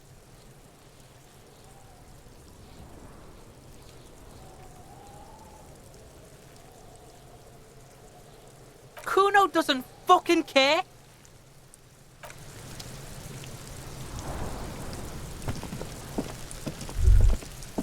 There he still is, looking right through.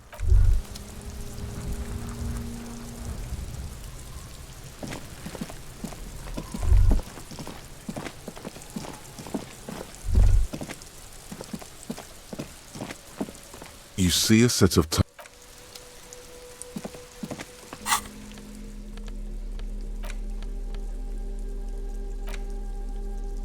It's just a racist mug. What's there to read here? Oh boy, here we go. What are you going to say about a broken, tossed-away mug that you dug out of the garbage?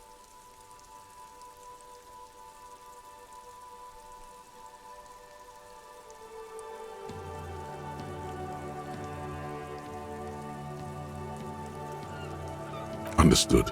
You're that kind of detective. Why don't you get back to...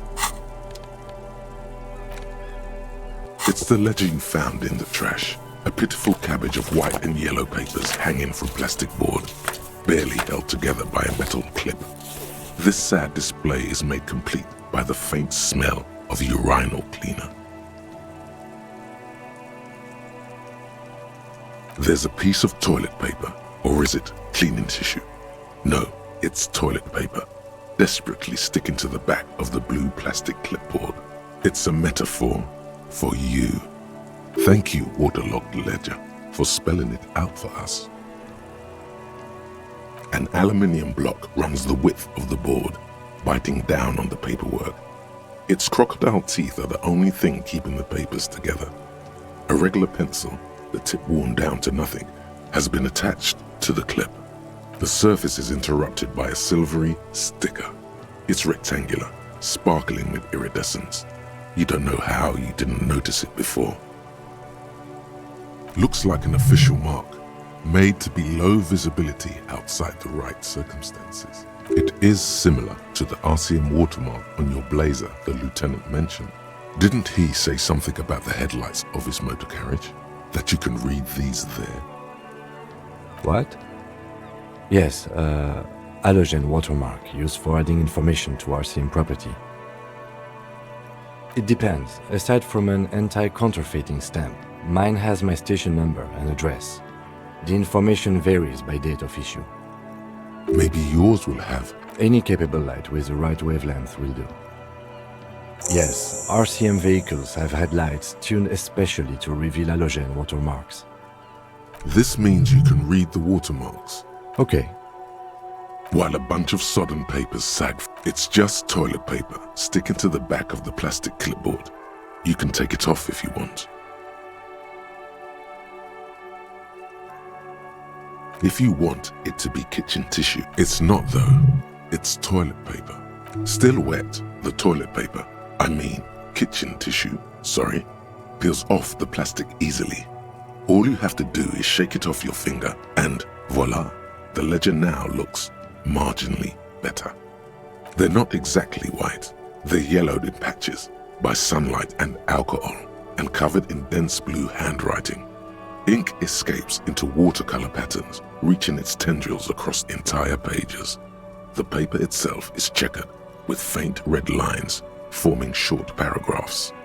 Once in a while, there's a red stamp that exclaims, "Case files commit to paper." The case files themselves are plenty. You count more than 100 sodden, crumpled up, earmarked pages falling apart in your hands. They appear to be sufficiently organized and extremely dense, if mostly illegible. Work, strife, poverty, the Jamrock Quarter. These are handwritten logs of investigations dating back to January 51, this year.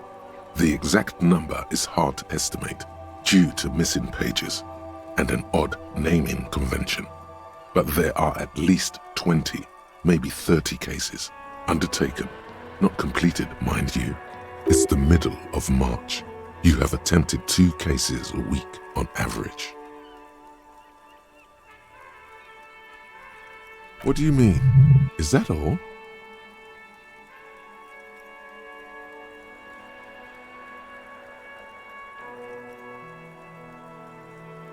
Huh? 2 complex cases to undertake is a lot, yes. You really have to push yourself. I would not suggest it, lest you start making mistakes. 2? That's a lot. I didn't mean to say you are making mistakes, by the way. That was presumptuous of me.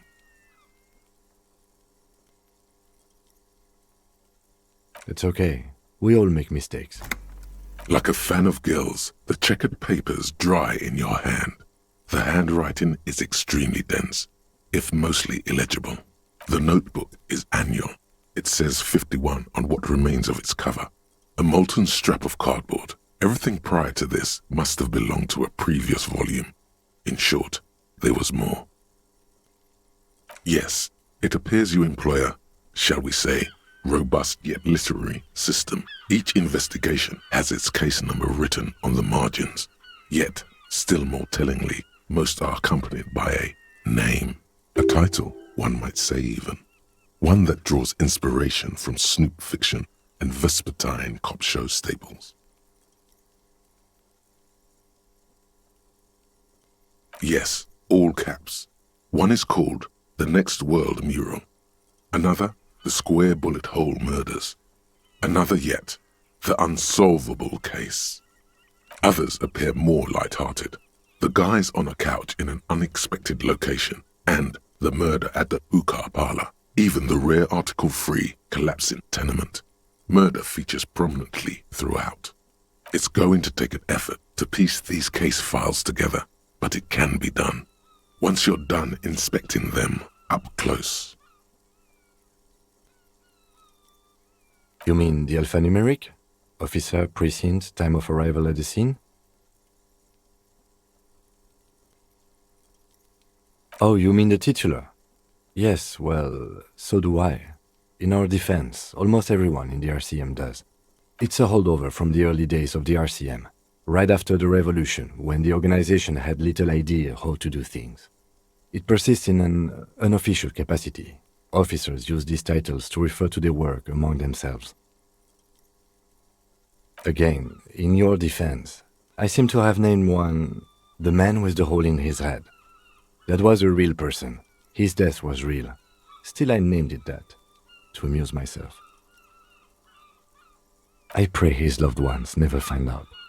Rail spiked through the head. He died. It was a workplace accident. There is, for precisely one more. 15 pages near the end remain untouched by the damage. The checkered grid forms a structure of passages, breaking the case into subtasks to accomplish. Once all the tasks are accomplished, the case is complete. Sadly, the ledger only comes with an old, worn-down lead pencil. It's unfitting of this monumental event. The ledger only comes with an old, worn-down lead pencil. It will do, barely. The lieutenant looks at his blue notebook. 2 fat, shiny pens hang from the binder, like large-caliber bullets on an ammo belt. He is not really saying anything, just standing there, looking at them. Absolutely motionless at first, then animated slowly, imperceptibly even. The lieutenant begins to browse his notes again, leaving you to the case files, onto the paper with a brash free hand, uncannily similar to the rest of the letters. The wording comes easily. It's almost robotically simple, a language developed for mental rigor and simplicity. Inspect the victim's body. Interview the cafeteria manager. It's not exactly poetry, but poetry would be out of place. A satisfying slash sounds across the paper. You're done, it seems to say. And you, and you. You're a swashbuckler with that pen, Harry, and it feels good. Feels like completion. Things to be done and things already done. The composition of reality. This is an extremely useful tool for a detective of the citizens' militia. Now all that remains is to name the case. No, actually. Any ideas?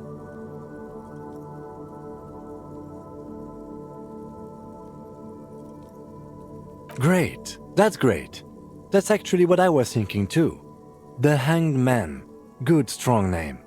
We have a very good name for the case now. I'm going to start calling it the Hanged Man. It's good we sorted this out. You don't exactly close them, so much as distance yourself from the smelly papers. They're a little further from your nose now. Arson. You don't exactly close them. Yes, you can piece them together using the alphanumeric code on the margin. It always begins with HDB 41, then date of initialization and time of arrival on the scene, followed by the title. For example, HDB 41120111700, the Next World Mural. Why, yes, your precinct number is 41. Every last alphanumeric in the files begins with it. And these are your case files. It's safe to say HDB are your initials.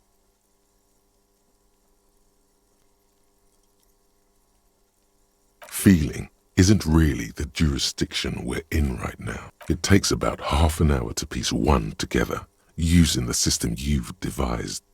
Where do you want to start? Not much has changed in the meanwhile. In the back, you see thin, translucent copier paper, some neon yellow, some bright red, all covered in boxes, like marching armies. These look like official forms, waiting to be filled out. Then rip them from the binder and hand them out, according to type of form. 3. The topmost are misconduct fines, the middle ones are station calls, and the bottommost are field autopsy forms. Each is easy enough to make sense of. You don't have to be an intellectual giant to do police work. A monetary penalization ranging from 20 to 250 real. Severe cases allow for 1,000 real, but that requires special paperwork. The details of issuing these fines are spread out over the rest of the fields, but they appear pleasantly vague. These are quite sinister in tone. They give a date and time for the person to appear at the specified precinct police station. Below the call are the criminal charges you risk by not appearing. All in a print so small it could be considered downright cute. A dozen pages of thin copy paper, bright red in color. You see the parameters of a deceased human form waiting to be filled in. Age, sex, condition of internal organs. Yes, all that remains now is to fill those forms and hand them to people. Fines for wrongdoers, interview requests for bad guys, and field autopsies to dead guys. The rest of the stinking cellulose is much worse for wear. Being sandwiched between the board and the rest of the paperwork must have spared the fragile copier paper. It's made of dark blue plastic, hard enough to beat someone to submission with. The edges are rounded, however. The U4 size board feels thick and heavy in your hand. Light shimmers on its wet surface. On the back you see the embossed letters, RCM. Something rattles inside, ever so lightly. Is there a hidden compartment and something small inside? Light, made of paper or cardboard, or dried flowers perhaps? Permeables. It's not hidden per se. The compartment is made for permeable materials that would get damaged if something happened to it. The plastic shimmers like lapis lazuli, but it is not see-through. You cannot see to its center. Something rattles inside, and something small inside. Permeables. It's not hidden per se. The plastic shimmers like lapis. With your hands, U4-sized pages hang from the clip screwed to the top of the board.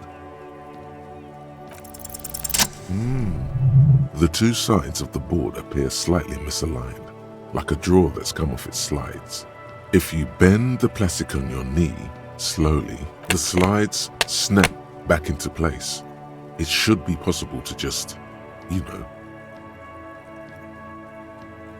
without resistance or sound, the two panels move against each other.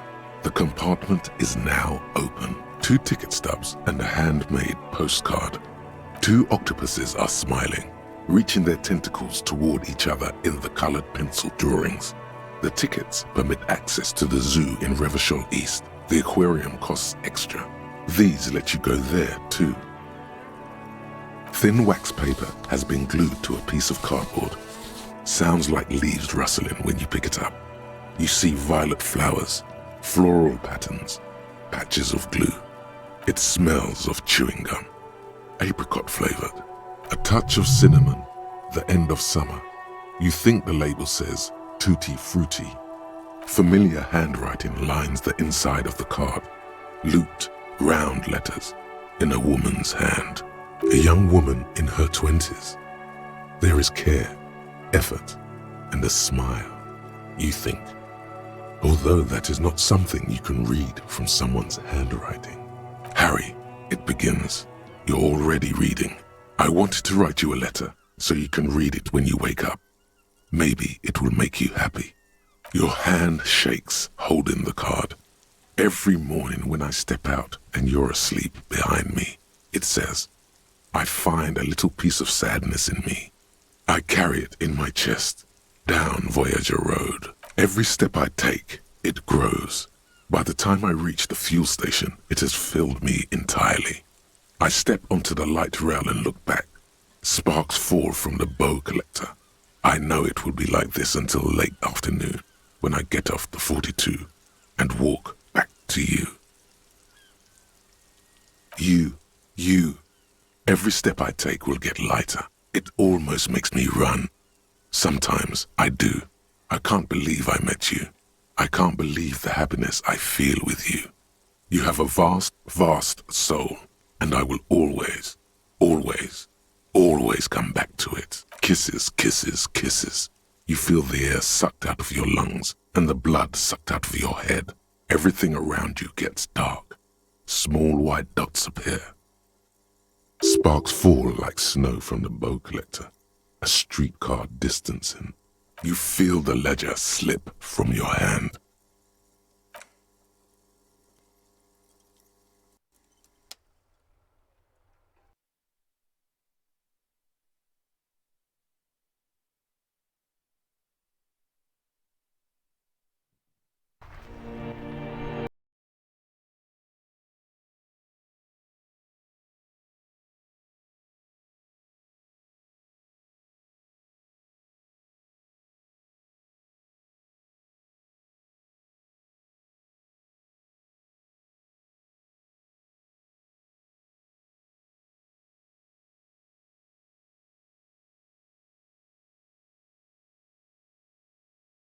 No treachery, just blackout.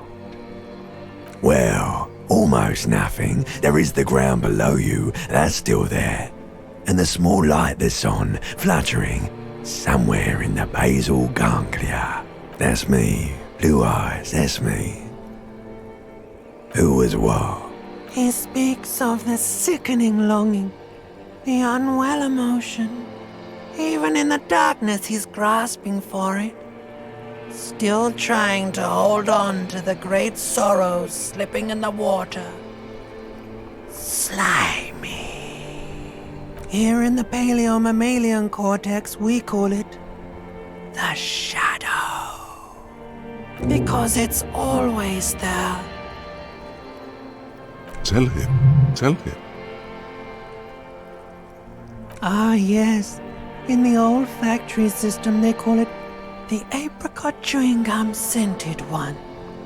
It's unhealthy of them to linger on it so. But as they say, what do you do? It didn't smell nice. It smelled like betrayal. Bloated corpse of the past resurfacing. Beautiful. Believe me, stupid ape, its lack of beauty was not the problem. There is no Voyager Road. There are no roads, no houses, no lights in the windows. It's all on pause. Yeah, man. What was that about? You think they would let you? Until you disintegrate into biomolecules? No. Someone is breathing on your face now, inspecting your pupils, stupid idiot. Yes, they're pouring something on you. It's in you. And It's delicious. Glowing lights on a dashboard emerge out of nothingness. In the upholstered cabin of Lieutenant Kitsuragi's motor carriage, seated in the driver's basket, the air is thick with leatherworks and heavy fuel oil. Cold water runs down your chin. Drink. Water.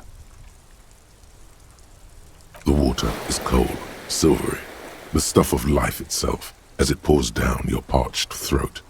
The pounding in your head recedes. The darkness parts. Drink. You haven't drunk water in 2 days. Did you know the human body is not made to survive on alcohol alone? You need a secondary form of hydration. With greedy gulps, you down half a liter of cold water. Some of it spills on the driver's seat. What happened?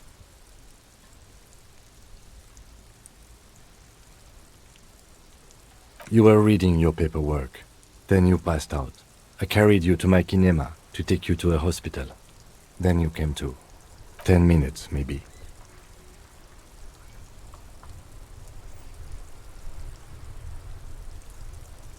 That does sometimes happen.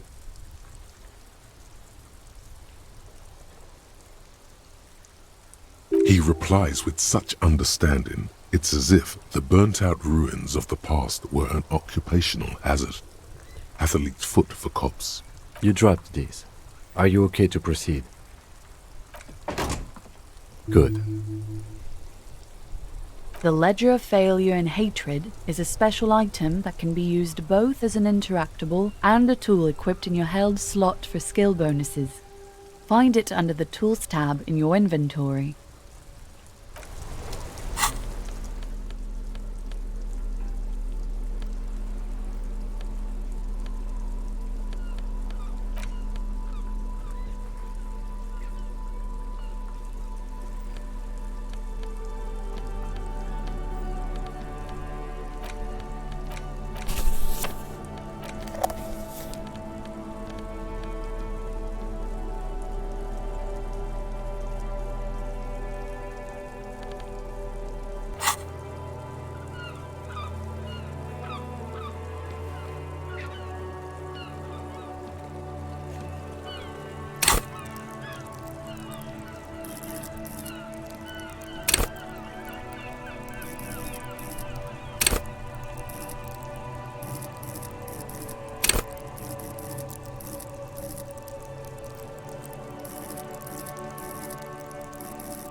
It's the ledger you found in the trash. A cabbage of papers hanging from the board, with the permeables drawer inside.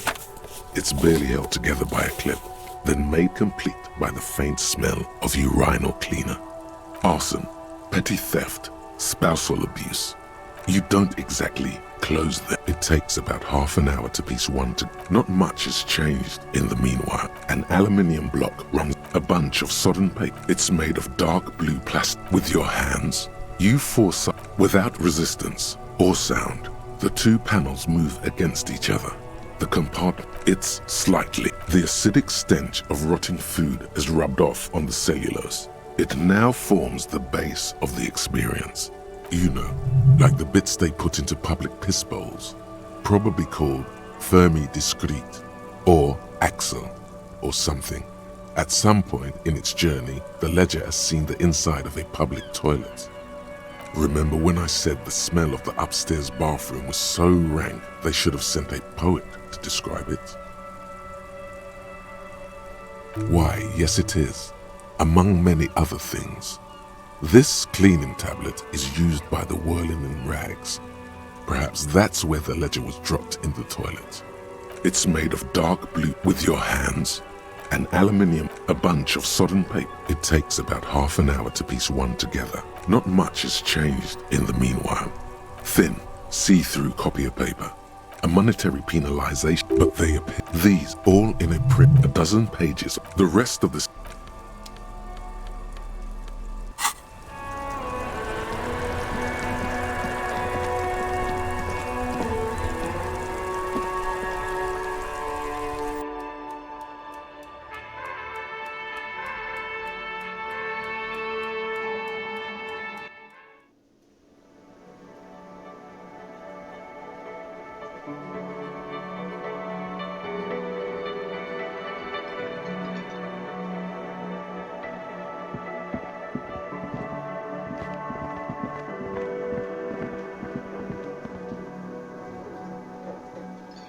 This side is so good.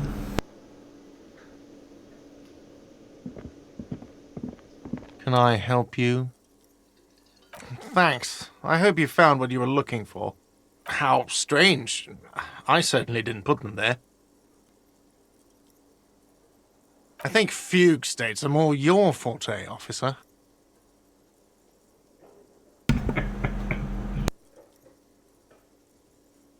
Sylvie had the keys before I got here, and I can vouch for her. I can vouch for all my stuff. None of us would tamper with the crime scene. The trash collection service, CS Municipal. I don't see why they would put anything in the trash, though. Ah, the elusive CS Municipal. I doubt we'll be able to track down who was sent here last and when. This will have to be one of those little threats that solves itself down the road. Thank you anyway. Yes? What thing? Yes, not the whole damn Union, thank God. Just the nastiest and loudest faction. They come here in the evenings. Dumb, unruly types. Think they're big shit. But they're good customers. They place big orders and always pay on time. We should find out who this Lord faction is, occupying the booth. Loudness means talkative, and we need info. We don't. We have to wait. They'll show up sooner or later. Men get hungry, even striking men. If not today, then they'll be here tomorrow. There are these things called days. You sleep between them. He's saying they'll come after you've slept. Just making clear you got that. What are you, a cook now? That's none of your business. No, you don't. Fucker. Lay off the swear words. They don't make you cool. This isn't kindergarten. Besides, the RCM doesn't do search warrants. I know the law. You'll just have to wait for the kitchen to open. If you have to get in there, which you don't. You do realize you can just go into the kitchen at 1300 hours. No need for superstar charm or Sambo-style antics here. Sambo is an acronym for Samoan boxing. Graceful martial arts stuff. Sambo style implies stealth, cleverness, and cool. Just letting you know. What? By the way, you should come back to this thing-based questionnaire if you see anything interesting in the whirling later.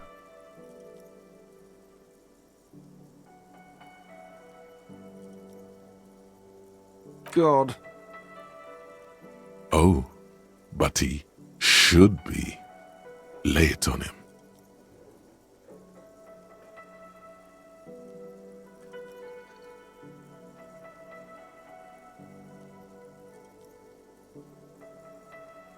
Of course you do. This was your plan all along. This is how you fix it for them. Wonderful. It is. It's wonderful. What? What does that mean, cock carousel?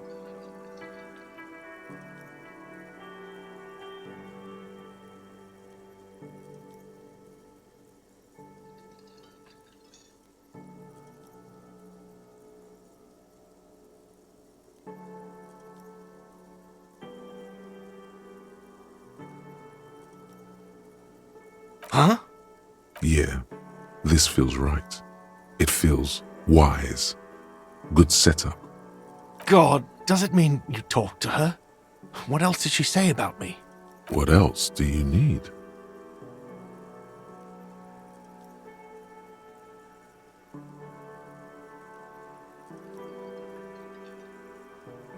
The man leans his hands on the counter and sighs.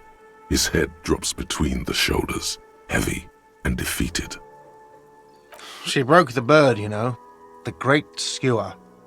I found it on the ground with the broken wing. On the morning she left. I should have known. It was her way of telling me to piss off. I should stuff it up my arse. Or you broke the bird. It can also be that. I think Sylvie even. Yes, the bird is connected to this. It's a symbol of hope, and she broke it.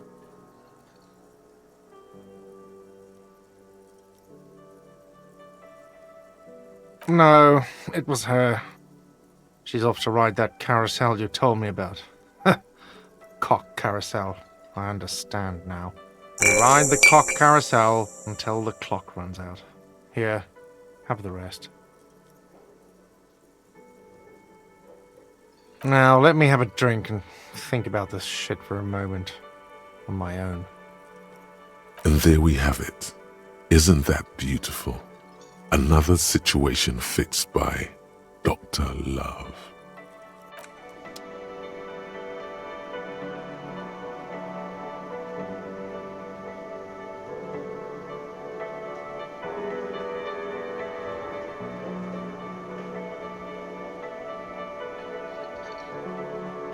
Can I help you?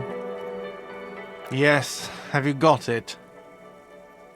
Does that arrangement include you paying me what we already agreed you owe me?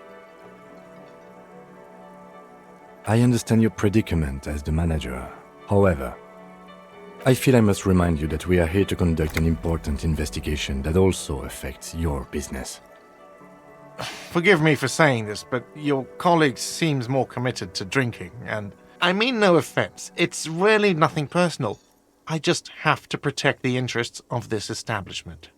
Good luck trying to use it. Draconian measures.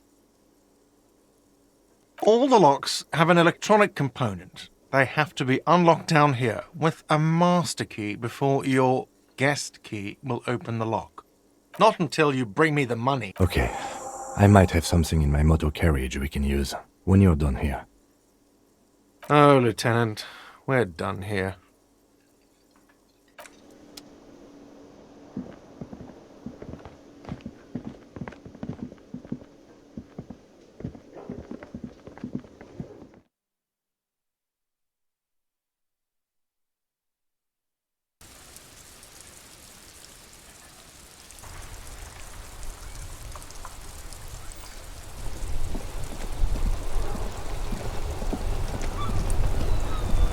Inside, you see a set of steering levers, a radio microphone, a pull-out toolbox, and the soft glow of the fuel preheat. I have something here we could sell. Look in the back, in the suspect transport enclosure. Transport enclosure? Regular people just call it the cage. All right. Ready? I turn, you press start. It's next to the preheater. The dashboard lights up with orange glow. The raspberry cage jumps, and the engine of the Caprice Canadian comes to life with a whiny growl, like a leopard waking from it. The lights unfold with a little click, casting electrical light onto the ground before. There you go. The cage at the back of the motor carriage looks rather uncomfortable. 4 shiny hubcaps are stacked against the seat. Their silver edges sparkle in the dark. I confiscated this for a little while back. We can take them to the pawn shop down by the Martinez Canal.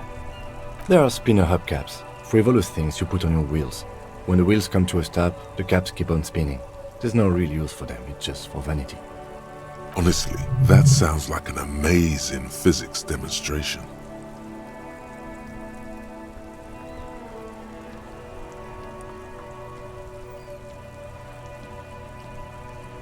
A couple of weeks ago, I stopped a young man for going slower than the speed of traffic. Turns out he was some coalition official's son and high. I took them and arrested him for driving under the influence.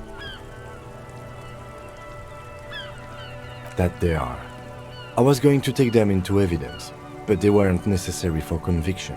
He never asked for them back. No, that would be silly. I don't know why I kept them. It doesn't matter. I couldn't put them on this MC anyway, a cup with spinners. That would be outrageous. He flashes a smile, barely visible in the dark. The spinners shine so bright they reflect on the lieutenant's glasses. Yes, there's one 100 meters south of here. I think it's called Roy's Nest or something. Items that can be pawned at Bird's Nest Roy's appear in your inventory under the Items tab. You can pawn these items when talking to Roy. Alright, let's not take them now. Then, come back once we realize we have to. Have this conversation again. Sounds likely.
A couple of indicator lights are missing from this control panel. Loose wires dangle from the now vacant holes. In the middle is a lever. Beneath it, a small metal This panel usually closes the waterlock, turning it into a bridge that lets you cross the canal. But there's a crashed salmon and butter sign in the way. Pulling the lever probably won't do anything.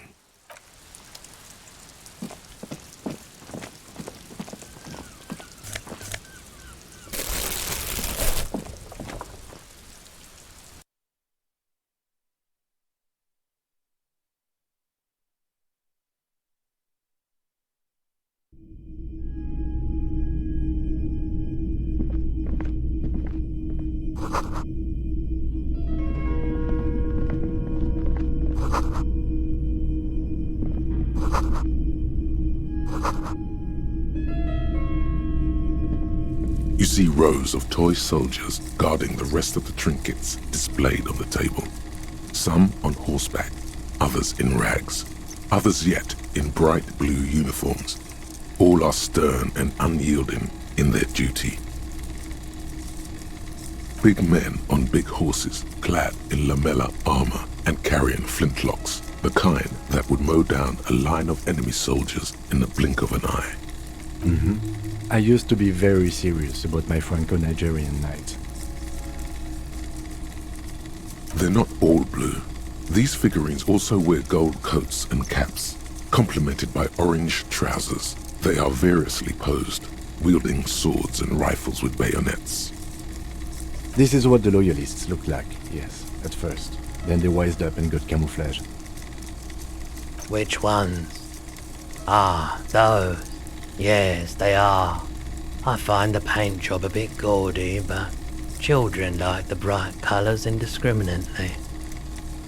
This set of soldiers isn't meant to look impressive. A few have rifles, but most of them carry pistols. Some even shovels. And you're probably talking about the revolutionaries, yes? Yes, they are soldiers, revolutionary soldiers.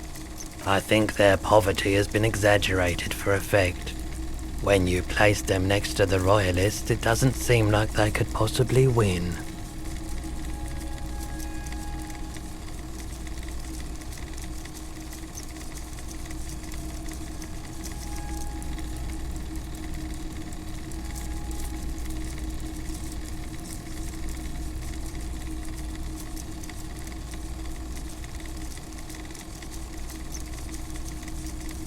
Maybe. why? What's this? A headless man riding a horse? A headless man wearing futuristic tracksuit trousers that say found. Oh, that's the Headless Phone Rider. The Headless Phone Rider. It's an urban legend about a man who rides the streets of Revachol sporting a fawn tracksuit. As you see, he's missing his head. 50 cents. Bargain price. I'll throw in the tiny cap too. I think he's looking for it, or something. He lost his cap when he lost his head. Perhaps... Did I mention that this figurine is supposed to be lucky? Always carry it with you.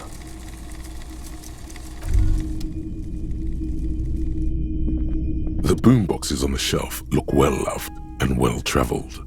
Chipped, dented, they stare at you with the unblinking eyes of their tape reels. One especially catches your eye. Deep gold and amber plastic with a big old handle on top. A classic boombox that says, Stereo 8 approved. Just make sure it works before you buy it. Is the Harman Welsh W2.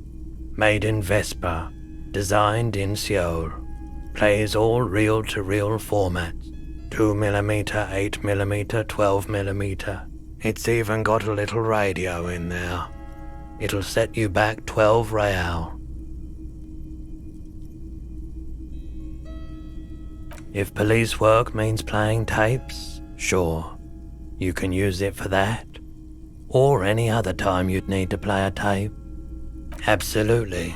I've tested each one myself with recordings of speech, found sounds and music from a variety of genres, even though I don't really like music.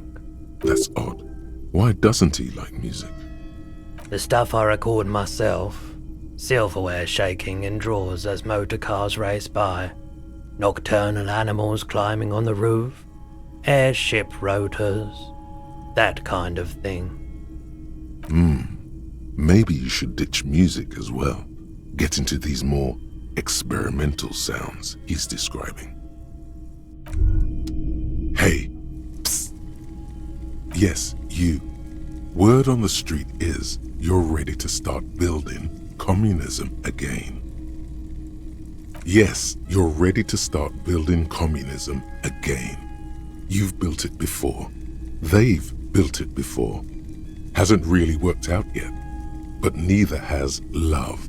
Should we just stop building love, too? Good. We need tender men like you building gargantuan communism. Word on the street is it's going to be 10,000 times larger than any communism previously attempted by human beings. Is that right? You keep saying things like, down with the bourgeoisie, eat the rich, sodomize the landowners, impale all people who have more than 25 real in their pocket, literally murder all human beings regardless of their political beliefs. That kind of stuff. Oh yes, the mask of ambivalence. Don't deny it. You're about to rip it off and reveal the monstrous seven-eyed lamb of global communism that would devour and masticate mankind. Everyone can see that. So tell me, Do you have any questions before we fire up the big communism builder? Or do we get right down to it?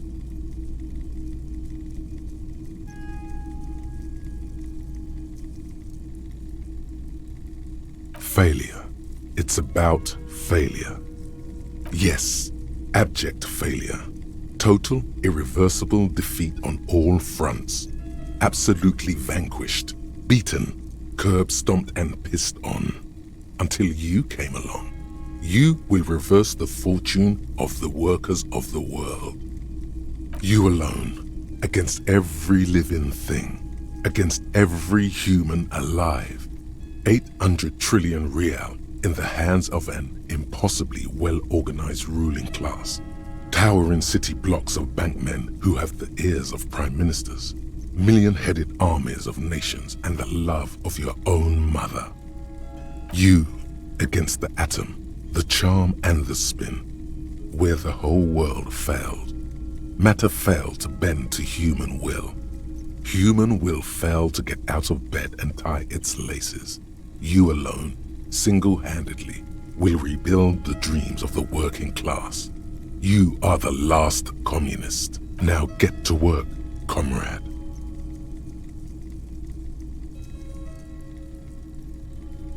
Very well. I guess no one will build communism then. Tell the working man it's over, unless anyone has objections. No objections. It's mathematically impossible to achieve a classless society. Everyone knows this. Anyone? Anyone else? There's no one? There's no one. Okay then, lie down and let the water carry you downstream.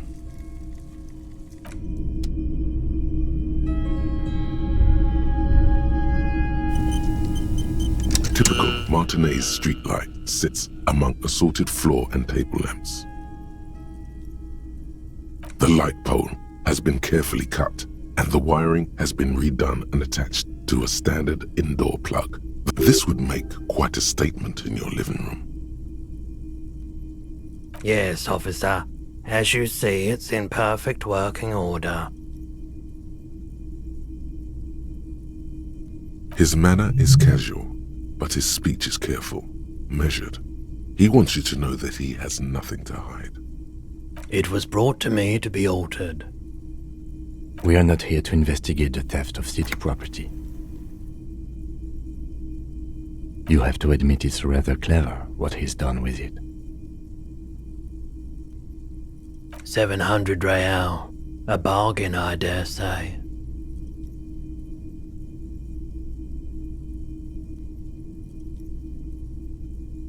Hey, I don't know where it came from, but it's not every day you get to buy and sell something so extraordinary.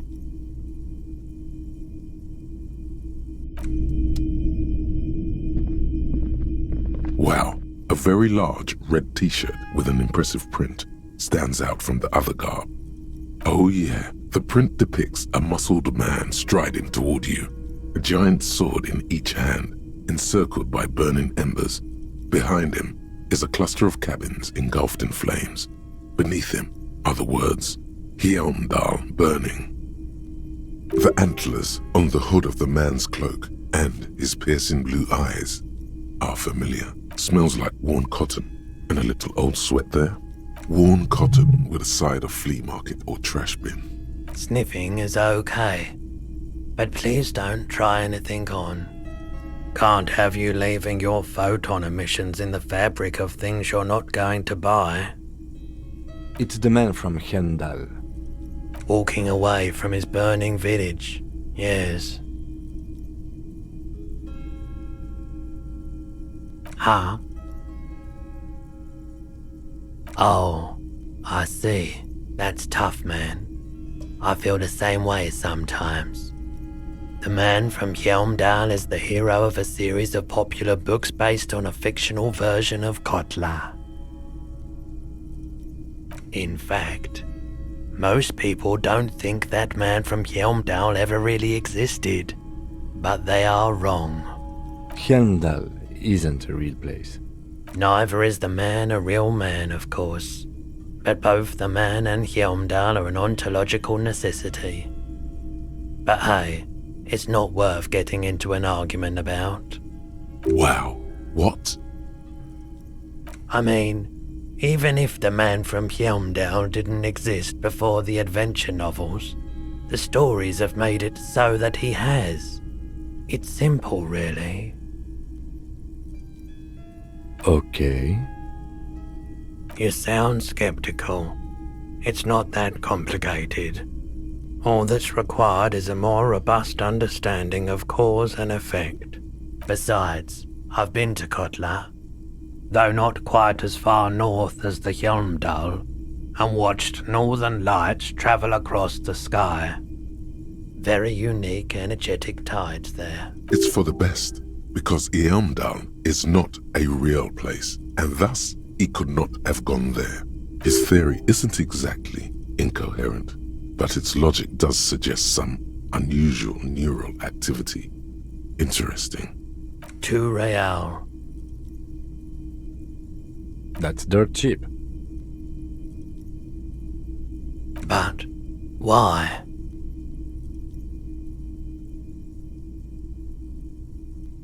I deal in goods, not services. Welcome to Hjelmdal, officer.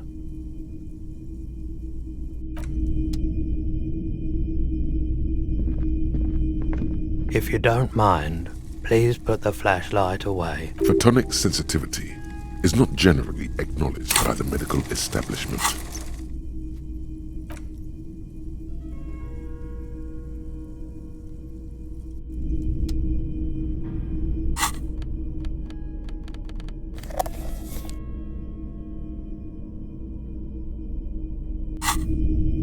It's not often that I see officers from the RCM in my pawn shop. What can I do for you?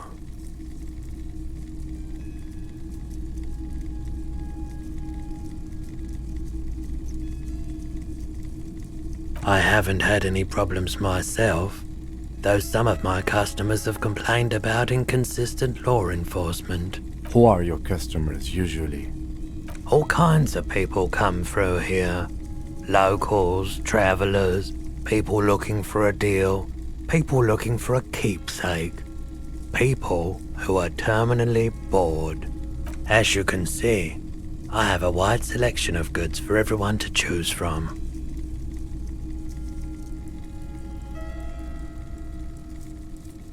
If you don't mind, please put the flashlight away. Some of us have photonic sensitivities. He's well composed, but underneath it you sense psychedelic Smoking processes pancakes. bubbling. Some kind of drug, maybe.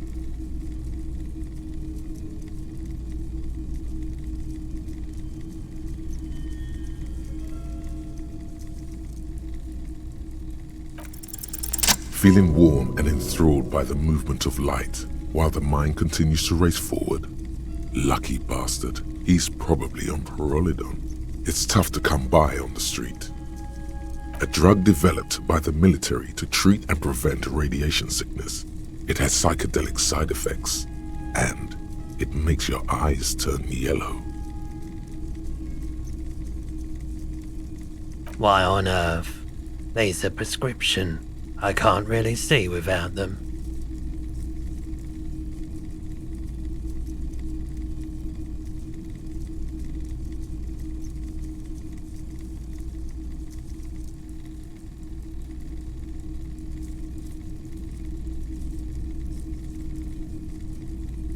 I've had to take it, you know, since the People's Pile cleanup.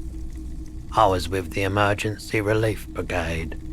He's taken it for mental and emotional, not physical pain these days.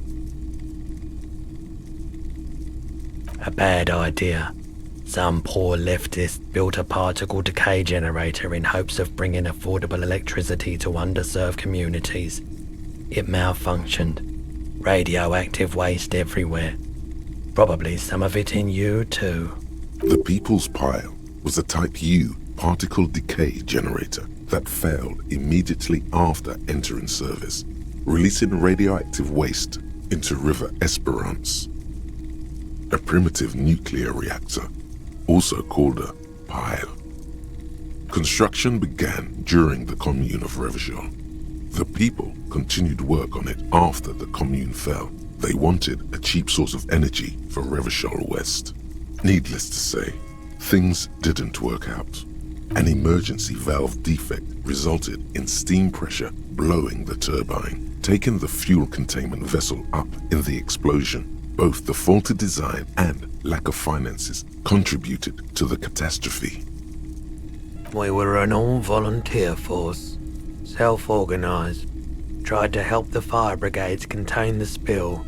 On the patch, gamma radiation lines crossed with a red drop of blood. I lived by the river since I was a small boy. The Esperance didn't have the art to let it all go to shit without trying to do something to help out. There wasn't much the volunteer force could do, however. We wasted years in the river mud, years getting sick. There's a reason why everyone's tried to forget any of it ever happened, and why no one has tried to repair or replace the pile. So much disappointment and early deaths, cancer mostly. And we knew all that was coming even as we were cleaning up as best we could. No one's, everyone's. A bunch of poor people built themselves a primitive nuclear reactor, hoping for the best. What do you think is going to happen? The cleanup happened 15 years ago. I was young then. Later, my second aunt died. Left me this shack and all the assorted junk in it. So I came to Martinez. People told me don't go there. It's a shithole. I said, people, we just had a nuclear pile meltdown. I'm gonna get as far away from Forberg as I can. Still in the same city, but I like the theory more than the story. Outward movement, not vortices. Yeah, you gotta get in on those vortices, my man.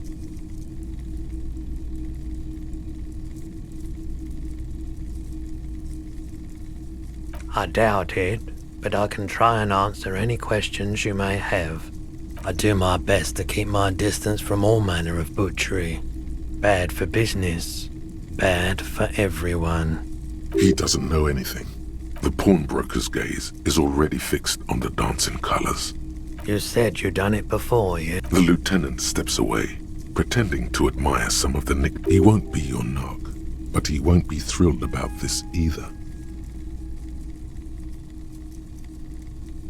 If you say so. Here you go, man.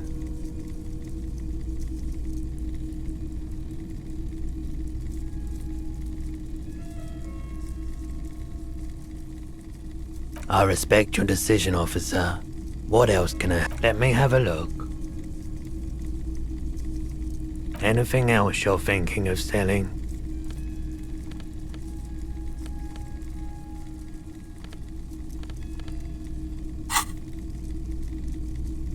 I'm not purchasing any more clothing at the moment. Another time, perhaps.